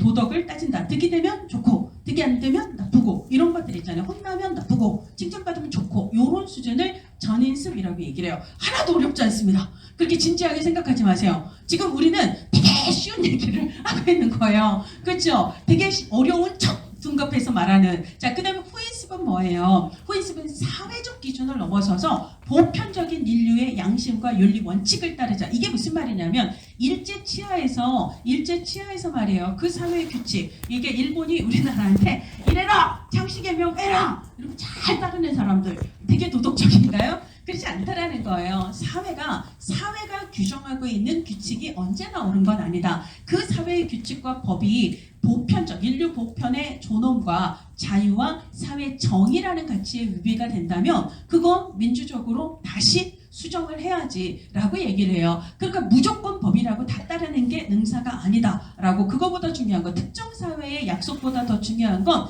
인류가 보편적으로 가지는 양심과 윤리적 원칙에 따르는 거다. 그게 아까 존엄의 가치, 인권의 가치, 정의의 가치 이런 것들 있잖아요. 이게 더 중요한 거다. 사회적 가치보다. 이게 후인습이에요. 하나도 어렵지가 않아요. 자, 그래서 이 문제를 보시면 올해 문제거든요. 전인습, 인습 이렇게 후인습이 나왔습니다. 사회적에서 꽤 뭐 봐요. 사회적 인정이 나오면 이게 전인습이에요, 후인습이에요? 혹은 인습이에요? 인습입니다. 사회적은 인습입니다. 자, 그쵸? 그 다음에 개인의 양심이에요. 양심과 보편적인 윤리, 이거는 후인습이에요. 자, 그 다음에 행동의 결과가 가져오는 보상, 나한테 얼마나 득이 되는지 내가 그걸 하면 혼나, 이거는 뭐죠? 전인습이다라고 이야기를 하죠. 사회 질서의 유지를 위해서 법과 규칙은 지켜야 해! 이러면 인습이에요. 사회적 약속이니까 지켜야 해. 이건 인습인데, 근데 그게 정의롭지 않고 그게 인간의 존엄성을 위하고 그렇다면 그거는 보다 더 존엄의 가치와 자유의 가치를 위해서 시정이 되어야 한다라고 얘기한다면 이거는 인습일까요? 후인습일까요? 얘는 후인습이 되는 거예요. 후인습 중에서도 5단계에 해당한다라고 얘기를 합니다. 자, 그 다음 규칙은 지켜야지. 질서는 그래서 유지해야지. 이건 뭐죠? 사회적 관점이에요. 사회적 규칙. 그래서 인습에서 4단계에 해당한다라고 그렇게 생각을 하시면 돼요. 그래서 최근에 이제 콜버크 문제가 이 세 가지 수준을 구분하는 문제가 나오는데 너무 어렵게 나한테 득이 되는가? 요거는 전인습, 사회적인 혹은 법과 규칙 나오면 인습, 양심과 보편적인 윤리 나오면 후인습, 요렇게 생각을 하셔야 합니다. 그렇죠? 아이 참, 우리 인본주의도 해야 되는데 조사론도 만만치가 않잖아요. 그러나 여러분들은 되게 힘들 것 같고, 그래서 쉬는 시간을 제가요, 요거 인행사를 한 15분만 더 하는 걸로 하고 15분만 더 하는 걸로 하고 일단 쉬었다가 시작을 할게요. 쉬었다가 몇 분을 쉴까요? 저 10분 쉬게 하고 싶은데 10분 쉴 여유가 없어서 있을까 이런 생각을 할 필요가 없어요. 그러니까 앉으시는 동안 말씀을 드리면 제가 이제 학생들이 선생님 저 합격할 수 있을까요? 이런 얘기를 많이 해요. 그러면 저는 이제 젊은 학생들이니까 친구들한테 뭐라고 얘기를 하냐면 왜 필요하지? 야, 직장인 마인드를 가지라고. 야, 김 부장이 일 시키면 하는 거지. 식구가 중요해. 해야 되면 하는 거지. 그래서 할 수 있고 없고를 따지지 말고 그냥 하라고. 우리도요. 그래서 우리가 우리는 직장인 마인드를 늘 장착하고 살잖아요. 이 김 부장이 시켰다고 생각하세요. 그렇죠? 대표님이 시켰다고 생각하세요. 내년 시험에 60점 이상을 맞아야 한다. 이게 나의 업무다. 라고 생각을 하세요. 할 수 있을까가 중요하지 않습니다. 그렇죠? 월급 받고 일하면 난 그냥 해야 되는 거예요. 그렇죠? 해야죠. 그래서 무조건 다 합격을 해서 내년에는 막 우리 모두 다 합격하는 그 놀라운 미라클 있잖아요. 전국으로 소문내요. 네, 그랬으면 좋겠습니다. 자, 우리 조사론은 넘어가야 되긴 하는데 일단 그래도 인행사에서 60 이상을 가려면 이론은 잡고 가야 되고요. 그리고 특히 아까 피아제와 에릭슨이 생애주기 쪽에서 왜 중요한지를 기출로 체크를 해볼 필요가 있어서요. 일단 인본주의로 가도록 할게요. 인본주의는 가장 인본주의로 해서 메슬로우 로저스 얘기했습니다. 그리고 얘네들은 인지만, 행동만, 정신만 아니다. 인간은 그 모든 걸 가진 뭐다? 통합적인 전체다라고 인간이 어떤 존재인가에 집중을 하자. 인간을 되게 아름답게 본성이 선하고 창조적이고 잠재력이 있고 그 다음에 그 잠재력을 실현하고자 하는 경향이 있고 이런 거 있잖아요. 인간에 대해서 되게 따뜻한 이야기가 나오고 무조건 다 맞다라고 생각을 하시면 돼요. 근데 그 중에서도 인간 행동에 영향을 미치는 거는 인간 행동에 대한 동기에 영향을 미치는 핵심은 욕구다. 이게 누구 얘기? 메슬로우예요. 그러니까 욕구 얘기가 나오면 무조건 메슬로우를 떠올려야지 로저스는 딴 데 가서 욕구가 붙으면 이 이론은 틀렸다라고 빨리빨리 생각을 해야 합니다. 마치 무의식이 딴 이론에서 오답으로 많이 나오는데요. 무의식이 용과 프로이드가 아닌 데서 나오면 무조건 틀리는 거거든요. 이렇게 생각을 하셔야 돼요. 그래서 인간에 대해서 되게 따뜻하게 얘기를 했고 그 다음에 메슬로우는 욕구는 강도에 따라서 강도가 큰 게 상위예요, 하위예요? 강도가 큰 게 하위입니다. 너무 강렬해서 안 채우면 안 되기 때문에 대부분의 사람은 채우죠. 그래서 강도가 가장 강한 하위 욕구가 가장 충족 비율이 높고 상위로 갈수록 강도는 약하고 충족 비율도 약하다라고 얘기를 합니다. 이 5개는 한꺼번에 나타나요? 아니면 순차적이에요? 순차적이에요. 하위 욕구가 어느 정도 충족이 돼야 상위로 올라간다라고 이야기를 합니다. 그 중에 성장 욕구에 해당하는 건 딱 하나, 마지막 욕구인 실현의 욕구고요. 나머지 4개는 다 결핍 욕구에 해당한다라고 이야기를 하죠. 여기까지가 사실 메슬로우의 핵심적인 입장이다라고 보시면 됩니다. 그러면 이 순서, 그래서 우리가 생리할 때가 됐는데 생리가 안 나와 존나 짜증나 뭐 이런 느낌으로 생리 안 솟아 존나 싫어 존실 이러면 암기가 딱 안 돼요. 그래서 생리 안 솟아 존나 싫어. 그래서 생리적 안전, 소속과 사랑, 그 다음에 존경, 그리고 실현이 되는 거죠. 그리고 그 실현만 실현, 그러니까 성장 욕구다라고 얘기를 했습니다. 있습니다. 그 다음에 이제 그러니까 로저스를 얘기를 하죠. 로저스는 뭘 얘기하냐면 아까 누구나 자아실현, 자기 실현의 경향이 있습니다. 진짜 자기답게 산다면 사람 자체가 본성이 선한 데다가 무궁무진한 잠재력을 갖고 있기 때문에 우리들 모두가 사실 굉장히 우리 인생의 아름다운 꽃이 되고 열매가 될 가능성을 누구나 갖고 태어났거든요. 그런데 그렇게까지 아름다운 인생을 살지 못하는 분들이 많이 있습니다. 그러면서 힘들어하죠. 그 사람이 왜 힘들어해요? 나는 나답게 살고 싶었지만 사실 나를 둘러싼 나의 부모와 나의 친구와 이런 분들은 내가 나다울 때 나를 별로 안 좋아했어요. 나는 그들이 나를 긍정적으로 바라봐 주기를 바랬지만 성적이 안 좋을 때 내가 좋아하는 그림을 그릴 때 우리 엄마는 김유경 이렇게 불렀고 엄마가 원하는 조건에 해당이 될 때만 나에게 유경아 우리 딸 이렇게 얘기를 해요. 따라서 나는 내가 사랑하는 사람들에게 긍정적 관심을 받고 싶기 때문에 나답게 살아가요. 그가 원하는 조건에 맞춰 살아가요. 조건에 맞춰서 살아가죠. 이것을 조건부 가치라고도 얘기하고 가치의 조건이라고도 얘기를 합니다. 우리 인행사에서는 가치의 조건이라고 나왔고요. 그 다음에 올해 실천기술론에서는 조건부 가치라는 말이 나와있어요. 그래서 그 사람이 원하는 삶을 살았을 뿐 진짜 나 같은 삶을 살지 못해요. 진짜 나의 삶을 사는 걸 완전히 기능한다, 충분히 기능한다라고 이야기를 하죠. 그러면 로저스 같은 상담자가 클라이언트가 진짜 자기 삶을 살아가도록 하기 위해서는 뭐가 필요하다? 가장 중요한 건 무조건적인 긍정적 관심이다라고 얘기를 합니다. 당신의 삶은 당신의 것, 그리고 당신이 어떤 느낌으로 살아가는가가 중요하지 나의 생각과 나의 판단으로 이래라 저래라 그러면 안 돼! 라고 지시하면 돼요 안 돼요? 안 돼요! 라고 얘기를 하는 거예요. 그 사람이 생각하는 삶, 이걸 그 사람의 주관적 세계 혹은 현상학적 창이라고 얘기를 합니다. 그러니까 객관적 기준으로 남을 판단할 수는 없습니다. 그 사람의 주관적 세계가 중요하고 존중이 되어야 한다라고 이야기를 하는 거죠. 그런 마인드를 클라이언트 중심 모델이라는 모델로 풀어낸 거고요. 올해 실천기술론에서는 로저스 이론에 기초한 클라이언트 중심 모델이 시험 문제에 나왔어요. 그리고 실제로 옳지 않은 걸 고르라고 할 때 하나만 인지행동 모델에서 끌어온 거고 나머지는 다 지금 얘기했던 그거 긍정적 관심, 조건부 가치, 그 다음 이런 것들 있잖아요. 이런 말이 이제 실천기술론에서 나왔습니다. 자, 완전히 기능하는 사람의 5가지 특징. 창자가 꼬이면 개실신을 합니다. 창자 개실신이에요. 그래서 창조적이다, 자유롭다, 그 다음에 개방적이다, 실존적이다, 그리고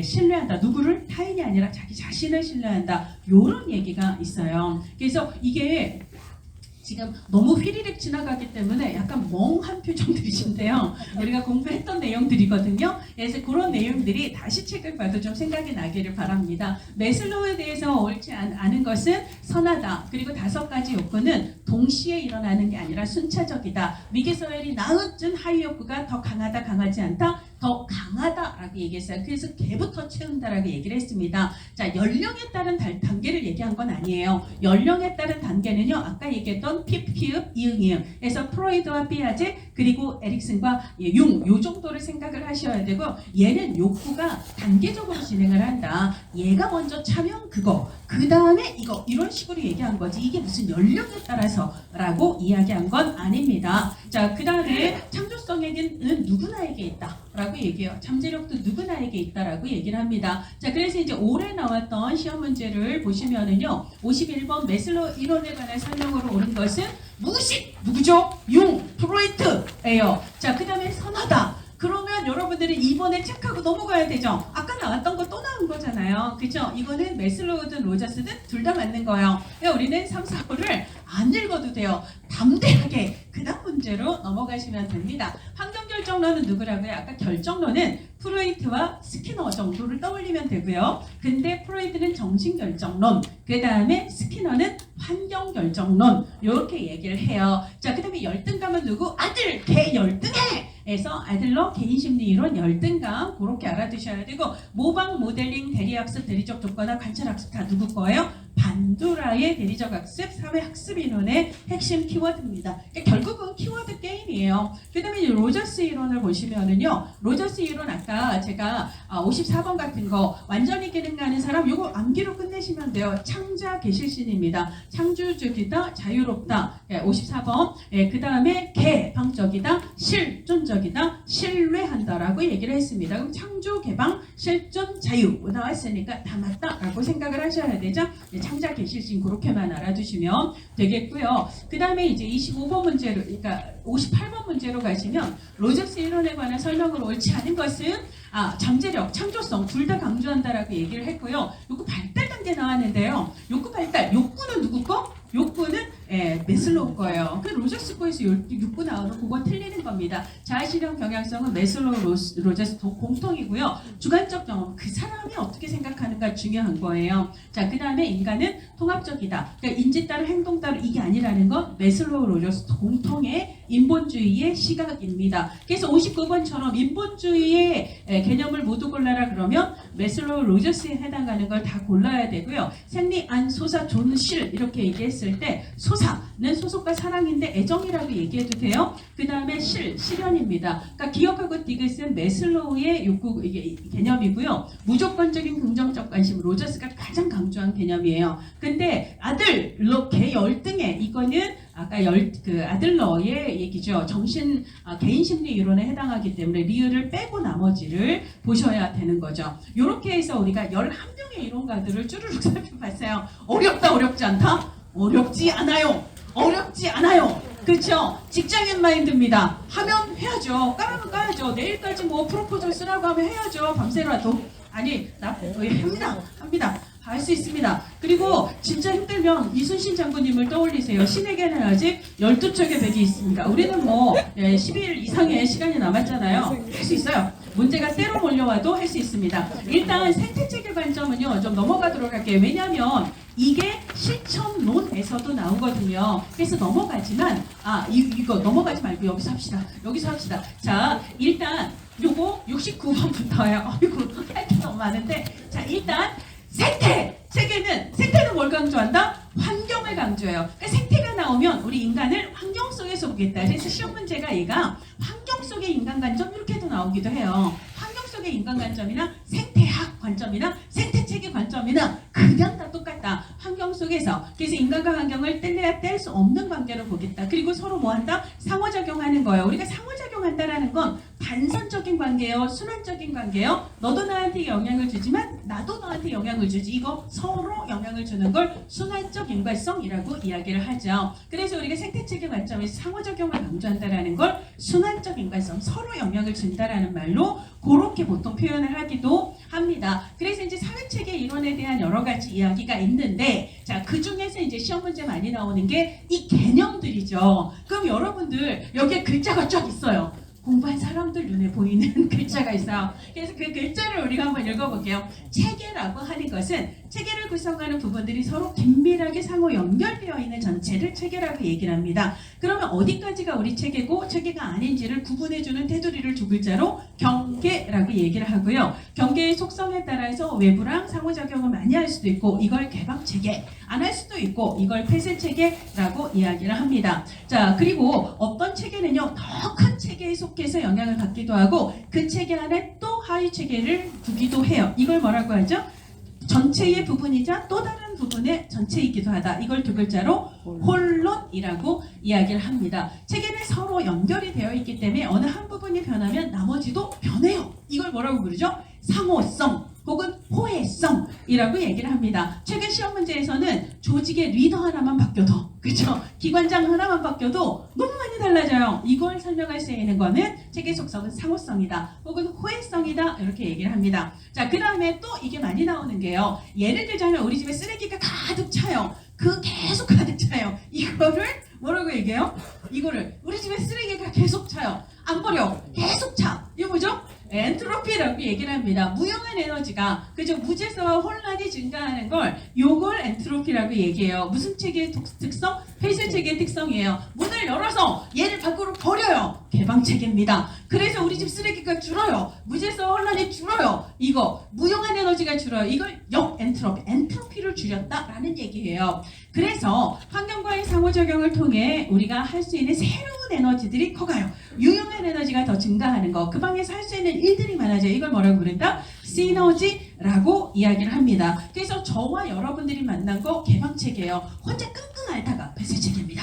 저랑 같이 공부를 합니다. 상호작용을 했더니 조금 더 알아가. 내가 1시간 했을 때는 내가 10을 알았는데 같이 하니까 20을 알아가요. 남는 장사. 이걸 시너지라고 이야기를 한다는 거예요. 자, 그 다음에 나 혼자 하던 대로 하는 걸 뭐라고 불러요? 기존 균형을 그대로 유지하는 걸 균형이라고 얘기를 합니다. 하던 대로만 계속 가는 걸 균형이라고 얘기를 하고요. 얘는 폐쇄체계예요. 자, 그런데 우리가 이제 외부하고 상호작용을 하면 내 기존 구조가 흔들릴 수 있습니다. 변화할 수 있지만 다시 시소처럼 원상복귀되는 거. 이거는 곧 여러분들이 겪게 될 새해 작심삼일이죠. 그래서 새해가 되었네, 해가 바뀌었다라는 환경의 변화에 맞춰서 여러분들 일단 3일 동안은 열심히 변화를 추구하지만 4일 차에 다시 복구가 됩니다. 원래대로 있잖아요. 그죠? 이런 걸 뭐라고 부른다? 항상성이라고 얘기를 해요. 외부, 체계 내외부와의 상호작용에서 체계가 변형이 될 수는 있지만 결국은 원래대로 유지가 되는 걸 항상성이라고 얘기하고, 이 항상성 개념은 실천 기술론의 가족 특성으로도 가족 항상성,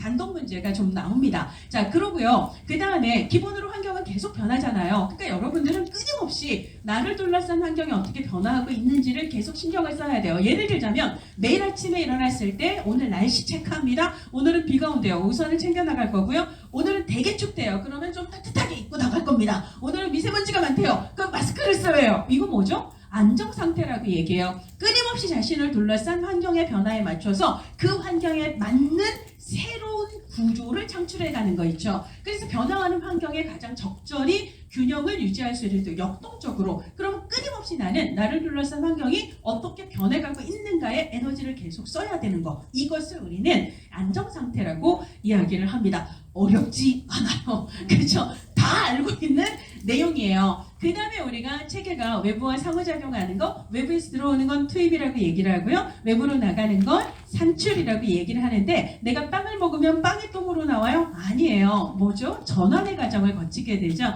투입이 되고 전환의 과정을 거쳐서 산출이 되는데, 이 산출이 변비가 너무 심해져. 다음부터는 빵 덜 먹자. 이거 뭐라고? 한류, 무슨 한류? 부적 한류. 그거 덜하자. 이것을 부적 한류라고 얘기하고요. 사과, 샐러리 이런 거 많이 먹었더니 배변 활동이 너무 좋아요. 그래서 다음에도 이런 거 많이 먹자. 이걸 뭐라고? 정적 한류 혹은 정적 피드백이라고 얘기를 하는 거죠. 이런 게 이제 우리가 체계 이론 혹은 생태 체계 이론의 주요 개념이다라는 거죠. 그 외에 브론펜 브레너가 얘기한 거 있잖아요. 그래서 쭉 그런 얘기들을 하다가 브론펜 브레너가 얘기한 미시체계, 거시체계 이런 개념들이 있습니다. 자, 요거를 얘기하는 거죠. 그래서 이제 그 앞에 문제들은 여러분들이 방금 얘기했던 그런 개념들로 풀 수 있는 내용들이고요. 자, 그 다음에 이제 요 내용도 원래는 실천기술론에서 얘까지 안 나왔었는데 요즘은 실천기술론에서 얘도 내더라고요. 그래서 브론펜 브레너는요, 기본으로 인간에게 영향을 주는 게 기존 발달 이론들이 너무 미시적인 환경만 강조했는데, 사실 우리가 어떤 삶을 살아가는가는 내가 한국에서 태어났는가 북한에서 태어났는가,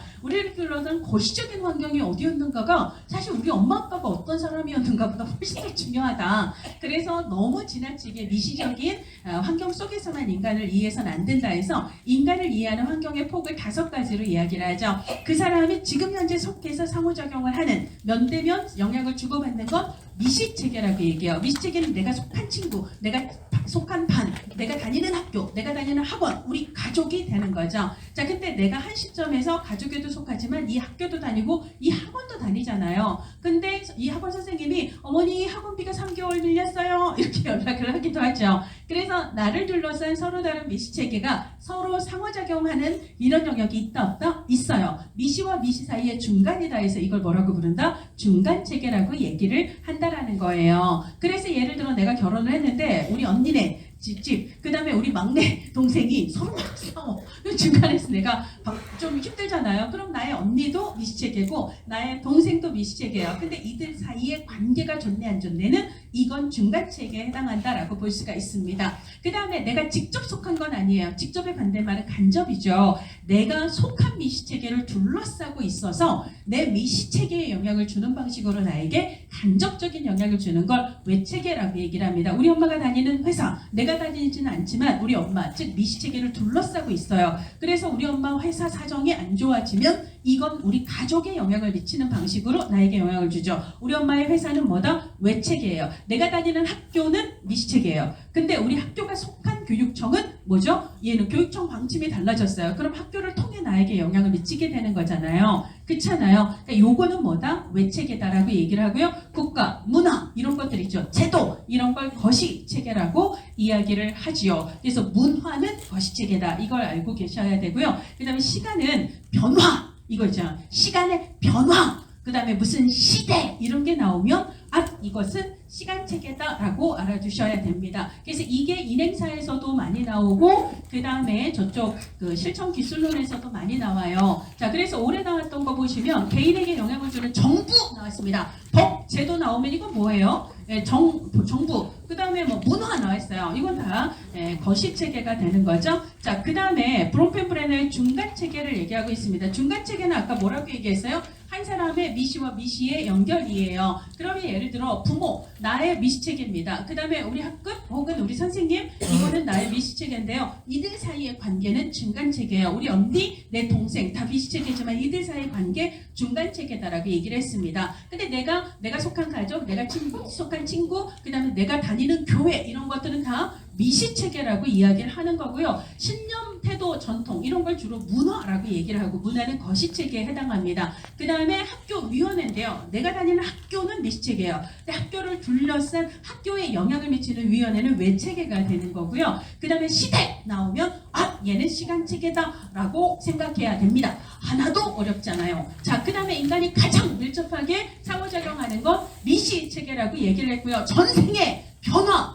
이런 거 나오면 시간체계라고 이야기를 했습니다. 그 다음에 개인이 직접 참여하진 않아요. 미시체계는 직접 참여해야 되거든요. 이게 미시예요. 그런데 부모의 직장, 형제가 속한 학급은 뭐예요? 부모, 형제는 나의 미시체계지만 그들을 둘러싸고 있는 환경이니까 얘는 외체계가 되는 거죠. 따라서 미시체계에 대한 것은 기억 하나밖에 없습니다. 이런 방식으로. 그 다음에 이제 인간 행동에 영향을 미치는 사회체계는요. 요거는 그냥 뭐 따로 문제를 풀어보셔도 크게 어렵진 않아서 요거 넘어가도록 할게요. 자, 그 다음에 우리가 이제 영아기부터 마지막 노년기까지는 발달 이론으로 커버를 할 수 있는 문제가 많은데 태내기는 발달 영역에 포함되지 않잖아요. 태내기에서 가장 시험 문제가 많이 나오는 건 발달 장애 문제입니다. 그렇죠? 그래서 이제 다운 증후군, 터너 증후군, 클라인펠터 증후군 이 세 가지가 가장 많이 나오는데요. 인간의 성염색체는 총 몇 쌍이에요? 그러니까 인간의 염색체는 총 23쌍이고 그 중에 마지막 23번째 쌍이 XX 구조면 여자, XY 구조면 남자. 이걸 성염색체라고 얘기를 하죠. 그러면 다운 증후군과 터너 증후군과 클라인펠터 증후군에서 성염색체 문제가 아닌 것은 뭐예요? 다운 증후군이에요. 다운이에요. 2에서 위로 올라가면 3이 되지만 아래로 다운을 시키면 1이 되죠. 그래서 다운 증후군은 23번째가 아니라 다운입니다. 1이에요. 21번째 염색체가 하나 더 있는 거. 23번째가 아니라는 거예요. 성염색체가 아니라는 거죠. 이걸 우리는 다운 증후군이라고 얘기를 하죠. 그 다음에 터너 증후군하고 클라인펠터 증후군은 터너 증후군은 여잔데 X가 하나 없는 거. 그 다음에 클라인펠터 증후군은 남잔데 X가 쓸데없이 더 붙어 있는 거. 하나는 X가 없고 하나는 X가 더 붙고 이런 문제인데요. 여잔데 남잔데 이 부분을 이제 바꿔서 오답을 많이 내죠. 터너 증후군은 여잔데예요, 남잔데예요? 더, 너, 여입니다. 여입니다. 그래서 우리가 나중에 법제론에 가도 법인은 허가예요, 설립이에요, 신고예요? 그렇지, 허가. 법인이니까 허가요. 인가 신고 아닙니다. 승인 아닙니다. 지정도 아닙니다. 허가요. 법이니까. 그러니까 보자마자 빨리 암기할 수 있는 내가 영원히 잊을 수가 없는 암기 팁들을 최대한 만드세요. 네, 그렇습니다. 그래서 터너 증후군은요 여자예요. 여잔데 X가 하나 없는 거. 클라인펠터 증후군은 남잔데 X가 더 있는 거. 요거를 구분을 해주셔야 되고요. 미리 말씀을 드리자면 요걸로 외울 수 있는 게 그 중년기 발달에서 여성의 성호르몬이 감소하고 남성의 성호르몬이 둘 다 감소하죠. 이때 여성의 성호르몬을 에스트로겐이라고 얘기를 하죠. 그래서 꼭 보신 분들은 아시겠지만 에스트로겐은 여성입니다. 그 옆에 누가 서 있어요? 소크라테스가 서 있습니다. 남자입니다. 남자. 테스토스테론은 남자의 남성 호르몬이다. 그래서 남성의 에스트로겐이 감소한다. 틀려요. 그렇죠? 남성은 테스토스테론이 감소하는 거고 여성은 에스트로겐이 감소하는 거. 이런 식으로 암기를 하셔야 돼요. 보통 이렇게 자리를 바꾸는 걸로 오답을 진짜 많이 내기 때문에 정확하게 구분을 해두시는 게 중요합니다. 자, 그리고 다음 증후군은 지능저하 동반하는 거 아실 거고요. 자, 2번은 뭐 사실 그렇게 중요하진 않은데 헌팅턴을 알 필요는 없어요. 단백질의 대사장애는 페닐케톤 요증이라고 이야기를 합니다. 그 다음에 클라인펠터는 남자인데 X가 더 많은 있죠. 그러니까 옳은 거 고르라고 했는데요. 뭐 1, 2 다른 거 잘 몰라도 3번을 찾으셔야 돼요. 그러니까 시험에 제일 많이 나오는 거 다운 증후군, 터너 증후군, 클라인펠터 증후군. 그죠? 여잔데 X가 없으면 터너, 남잔데 X가 더 많으면 클라인펠터 증후군. 옳은 걸 고르라고 했으면 당연히 3번이겠죠. 터너는 여잔데 X가 없는, 그죠? 하나밖에 없는 이런 걸 얘기를 하는 거죠. 혈우병은 남성에게 주로 발병을 합니다. 그러니까 요거를 다 알지 않아도 가장 핵심으로 답을 때려 맞추는 요런 게 필요하다라는 이야기예요. 자, 그 다음에 뭐 신생아기 반사 운동은 여러분들 쭉 뭐 그냥 보시면 될 것 같고요. 자, 요렇게 이제 몇 가지만 시간이 자, 요런 거 보시면 지금 보세요. 이게 다 뭐죠? 발달 이론 문제예요. 자, 우리가 전인습이라고 얘기를 했는데 지금 영악인데요. 영악이란 만 2세 이전이에요. 그러면 이 아이들은 전두엽이 아직 발달을 안 해서 이게 옳다 그르다라는 인지적인 판단을 하기가 어렵거든요. 그러니까 우리 꼬맹이들 갖고 도덕을 얘기하지 않습니다. 네, 도덕을 얘기하잖아요. 그래서 도덕성 발달은요.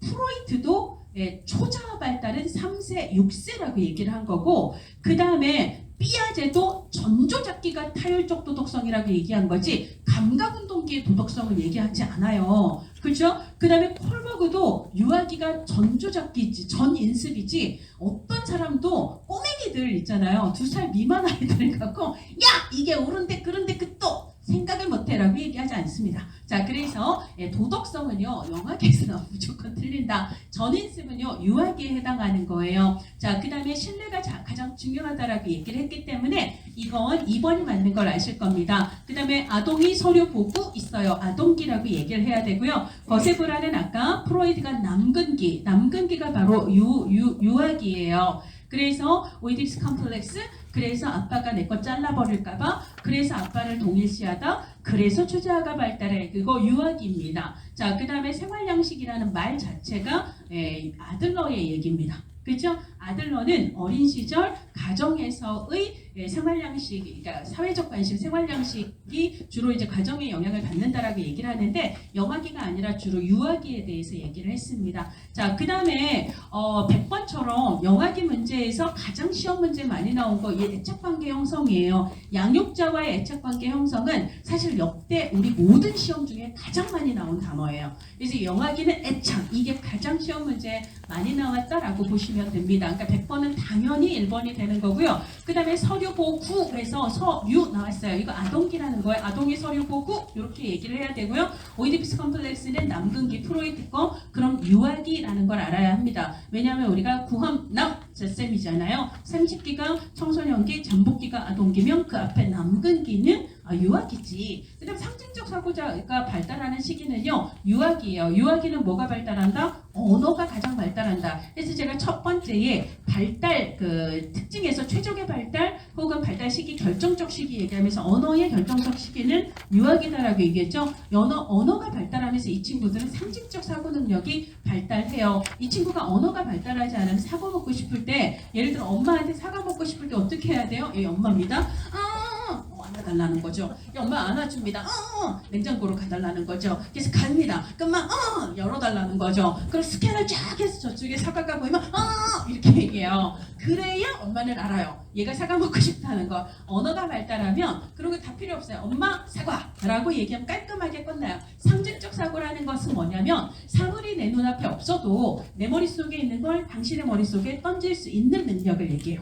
그렇죠? 저는 오로지 말로 여러분들에게 제 머릿속에 있는 걸 지금 계속 던지고 있거든요. 받아라! 이러고 다 상징적인 건데 사실 이거는 언어 발달하고 관련이 돼요. 언어 발달은 유아기가 가장 핵심이다. 이런 식으로 알아두시면 되겠습니다. 유아기 발달에서도 뭐 여러 가지 문제가 있는데 2025년 문제 보시면은요. 자, 영아기는 아까 우리가 결정적 시기 얘기했고요. 성장이 가장 빠른 시기는 언제나 영아기가 1등. 그 다음은 뭐다? 청소년기가 2등. 이거 어렵지 않죠? 이거 당연히 이거 알잖아요. 그렇죠? 그러니까 어떤 시기도 영아기의 성장 속도를 따를 수 있다 없다? 따라잡을 수 없어요. 그러니까 사실 유아기가 아니라 다른 어떤 시기가 와도 2번은 맞는 얘기예요. 그렇죠? 네, 맞는 시기인 거예요. 자, 그 다음에 에릭슨은 유아기. 아까 우리가 유아기는 에릭슨도 지지지지, 피아제도 지지지지. 그래서 에릭슨은 주도, 죄의식, 목적, 의식이라고 얘기를 했고요. 그 다음에 피아제는 전조적기, 자아중심성, 직관적 사고, 전환적 추론,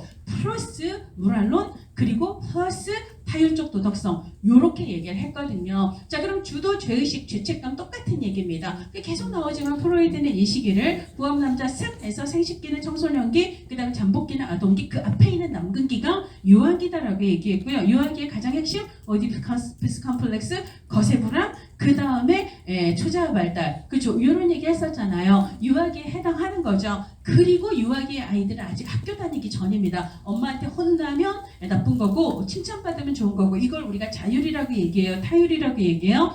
타율이라고 얘기를 하죠. 옳지 않은 건 5번인 걸 알아요. 그러니까 1번은 모르더라도 우리가 답을 찾을 수 있는데 근데 유아기의 성 역할 이 말은 사실 많이 나오기 때문에 꼭 알아두셔야 되는데 우리가 레디꼬 광풍이 불었었잖아요. 그 레디꼬 드레스 많이 보셨죠? 길거리에서 그 드레스 주로 몇 살짜리 아이들이 어린이집 유치원 다니는 아이들이 입고 다닙니다. 초등학교 아이들이 레디꼬 드레스를 입고 다니나요? 그렇지 않아요. 초등학교 일단 3학년만 넘어가도 추리닝이 제일 편하다라는 걸. 그래서 그때부터는 남자 여자 구분 없는 맨투맨 이런 거 많이 입고 다니죠. 그런데요. 근데 핑크색 드레스 이 유아기예요. 그리고 남자는 파란색 로버트 이런 거 있죠. 인형 이게 성별로 완전히 굉장히 분리가 되는 가장 특징적인 시기가 유아기거든요. 이걸 우리가 성역할 인식 혹은 성정체감 너는 남자 나는 여자 그러니까 이렇게 해야 돼. 성역할 고정관념 이 말은 다 유아기에 해당이 돼요. 무슨 말인지 아시겠어요? 성정체감, 성역할 인식, 성역할 고정관념 다 유아기예요. 근데 아동기부터는 초등학교 2, 3학년만 돼도 그게 확실히 줄어드는 현상이 보입니다. 그래서 1번은 맞다라고 보셔야 되는 거고요. 그 다음에 이제 아동기 문제도 사실은 대부분 발달 이론이에요. 작년도 문제 볼게요. 자, 성에너지가 무의식 속에 잠복하는 거예요. 그래서 얘를 잠복기라고도 하고 잠재기라고도 얘기하는데요. 프로이드 피아제는 청소년기까지 얘기했죠. 구함남자 셈이에요. 생식기, 청소년기, 잠복기, 잠재기는 아동기에 해당합니다. 무엇이 잠복? 성욕. 아까 기본으로 이 발달 단계를 끌고 가는 건 리비도 성적 에너지거든요. 그게 잠복한다라는 거예요. 그래서 기억은 맞죠? 그 다음에 피아제의 아동기는 아동이 서류 보구해서 서열화, 분류, 그리고 보존 능력이라고 이야기를 했습니다. 이런 걸 획득하는 거거든요. 유목하고 분류는 같은 얘기라고 보시면 되겠습니다. 그러면 니은도 맞겠죠? 그 다음에 콜버그 이 친구들은 학교 가요. 학교에서 규칙을 배워요. 어떤 규칙? 사회적 규칙을 배워요. 우리 엄마한테 혼나고 이런 게 아니라는 거죠. 이걸 뭐라고 부른다? 인습이라고 이야기를 합니다. 주도주의식은 아까 유아기예요. 유아기는 지지지지, 주도주의식, 목적의식, 그 다음에 직관적, 전조적기, 전환적 추론은 다 유아기에 해당한다라고 얘기를 했습니다. 그러니까 발달 단계 문제는 대부분 뭐예요? 발달 이론을 알아야 풀 수 있는 문제다라고 보세요. 자, 그 다음에 기본으로 형식적 조작기, 옳지 않은 걸 고르라고 했어요. 다 몰라도 상관없어요. 자, 4번은 말 자체가 맞아요, 틀려요? 감정구형이거든요. 어떤 이론가들도 반달의 순서를 바꿀 수 있다라고 얘기를 하나요? 순서와 방향은 일정합니다. 그럼 인지발달의 순서는 감각운동기, 전조작기, 그 다음 뭐예요? 구체적 조작기, 다음에 형식적 조작기예요. 근데 형식적 조작기에서 구체적 조작기로 간다라는 말이 맞아요? 틀려요? 틀려요. 이거는 뭐 아동기고 나발이고 상관없이 그냥 4번은 틀려요. 옳지 않은 걸. 그럼 우리는 나를 뭘로 보고 있다 이 문제를 하면 4번에 체크를 해야 돼요. 그래서 이세돌 정신입니다. 자신이 없어요. 틀릴 자신이. 그죠? 이세돌이 그 얘기 하지 않아요? 네, 자신이 없어요. 틀릴 자신. 이런 문제를 틀릴 자신이 있어요? 대단한 분이에요, 그분은. 그죠? 얘는 당연히 맞아야 되는 거예요. 그러니까 우리가 모든 걸 알아서 득점을 하는 게 아니라는 거예요. 지금 이 정도만 알아도 인행사는 사실 80도 넘어갈 수 있다라고 생각을 하셔야 합니다. 자, 그 다음에 청소년기 정체성의 유형은 넘어가도록 하겠습니다. 지금 뭐 시간이 없어서요. 이것만 한번 보도록 할게요. 자, 112번도 보시면 조합기술이 획득된다라고 얘기를 했는데요. 자, 일단 조합기술은요. 바둑알이 10개가 있어요. 그러면 3개, 7개로 모으든 2개, 8개로 모으든 5개, 5개로 각각 나누든 총합은 10개죠. 이거예요. 10개의 바둑알을 이렇게도 나눌 수도 있고 저렇게도 나눌 수도 있다라는 거예요. 이걸 우리는 조합기술 혹은 조합 능력이라고 얘기를 합니다. 이걸 획득하기 때문에 아이들은 초등학교 들어가서 뭘 배우죠? 덧셈을 배울 수 있어요. 2 더하기 8을 배우고 3 더하기 7을 배우고 5 더하기 5를 배워요. 10개의 바둑알이 있었는데 3개를 뺐네요. 그러면 남은 게 얼마예요? 7개요. 이런 걸 배운다는 거예요. 그래서 초등학교에 들어가서 아이들이 기초적인 연산을 배워나가는 기본 원리는 이 아이들이 조합기술이 발달하기 때문이다 라고 이야기를 합니다. 그래서 서류보고라고 얘기를 했는데 플러스 조합기술이라고 얘기를 하시면 되겠습니다. 그래서 기본으로 1번은 맞는데요. 자, 2번이에요. 가설연역적. 이것도 아까하고 비슷한 오답이에요. 우리가 그 구체적 조작기, 형식적 조작기로 간다라고 얘기했는데 아까 전조작기는 직관적으로 사고하기 때문에 논리적 사고를 한다 안 한다? 하지 못한다라고 얘기를 했습니다. 논리적 사고는 이때부터 구체적 조작기부터 시작을 하는데요. 이때 구체적인 조작기라고 하는 것은 논리적 사고를 하되 뭐죠? 경험적인 한계 내에서예요. 내가 배워본 적이 있고 해본 적이 있으면 그 내에서예요. 근데 이것을 조선언하고 연결을 해서 조선언에 보면 귀납이 있고 연역이 있잖아요. 그럼 귀납은 어떤 거예요? 자, 기존의 이 명제에서 가설을 세운다? 아니에요. 기존 이론에서 가설을 세우는 건 연역법이라고 얘기를 하고요. 귀납법이라고 하는 건 개별 사례들에 대한 경험적 관찰에서 시작을 합니다. 이 사람도 만나보고 저 사람도 만나봐요. 에디슨 방식이에요. 에디슨은요, 달걀도 품어보고 이것도 해보고 저게 뭐죠? 이렇게 부셔보고 만져보고 이게 에디슨 스타일이잖아요. 해봐야 이런 거구나 이렇게 알아가는 거예요. 그걸 우리는 귀납법이라고 얘기를 하거든요. 우리가 구체적 조작에서 구체적이라는 건 내가 직접 해본 적이 있으면 그거 이렇구나 이런 걸 얘기하는 거예요. 근데 청소년기가 되면 내가 실제로 그거를 아직 증명하기 전에 기존의 명제와 이론들을 토대로 해서 A면 B고 B면 C라는 거지? 그러면 A면 C겠네 라고 논리적으로 추론이 가능하다 가능하지 않다? 가능하다는 거예요. 그 조사론에서는 연역법이라는 건 현상에 대해서 기존 문헌을 토대로 이론의 기초에서 가설을 세우고 그리고 나서 그걸 검증하는 절차를 취한다. 이게 연역법이잖아요. 자, 그러면 가설 연역은 구체적 조작기예요? 형식적 조작기예요? 얘는 형식적 조작기의 추상적 사고에 해당하는 거고요. 실제 경험적 데이터를 기초로 해서 이거 해보고 저거 해보고 구체적 조작기에 해당하는 건 경험 귀납적입니다. 그러면 순서가 완전히 뒤바뀐 거거든요. 그러면 당연히 얘는 틀렸다라고 보셔야 되는 거죠. 그래서 1번이 맞고 2번은 틀리고 사실 이 문제도 3, 4, 5를 읽지 않아도요. 기본적인 인지발달 단계를 알면 1번 체크하고 바로 넘어갈 수 있는 문제예요. 사실 제가 시간이 많으면 모든 문제를 설명을 해드릴 텐데 사실 시간이 너무 없어서 벌써 막 조사론 시간까지 까먹었잖아요. 네. 이거 지금 답이 3번이라고 나와 있는데 3번이라고 조합기술이 아동기 제가 아동기라고 착각을 했어요. 조합기술은 3번이 맞아요. 제가 아동기가 1번이고요. 제가 1번을 아동기라고 착각을 해서 1번은 아동기에 해당하고요. 그 다음에 2번은 말 자체가 틀렸어요. 경험귀납적에서 가설 연역적으로 바뀌었다라고 얘기를 해야 되고요. 마샤는 자아 정체감을 네 가지로 구분을 합니다. 하나는 고민을 하고 안 하고 위기라고 얘기를 합니다. 나 뭐 하고 살지? 이걸 위기라고 얘기를 해요. 위기를 막 거쳐서 이거 해야지라고 결정한 걸 자아 정체감 성취라고 얘기를 하고요. 그 다음에 아직 고민은 하고 있는데 이거다 싶은 걸 아직 찾지를 못해요. 이걸 유예라고 얘기를 하고요. 그 다음에 어떤 분은 아무런 고민 없이 그냥 부모가 하라는 대로 당연히 그거 해야지. 고민은 없는데 결정만 했어요. 이걸 유실이라고 얘기를 하죠. 그 다음에 고민도 없고 뭘 할지 생각도 없어요. 이걸 혼란이라고 얘기를 합니다. 자, 그래서 정체감을 그렇게 나눴다라는 얘기를 하고요. 그 다음에 요거하고 관련해서 이제 위에 나온 게 철수는 아버지의 영향을 받아 당연히 복지은. 왜 자기는 그게 뭐 특별히 자기 적성이랑 맞는지 탐색을 해보지는 못했대요. 즉 별로 고민을 하지 않고 당연히 복지은을 결정만 했대요. 고민 없이 결정만 한 걸 유실이라고 얘기를 하죠. 이런 걸 물어보는 문제가 더 나오기도 했습니다.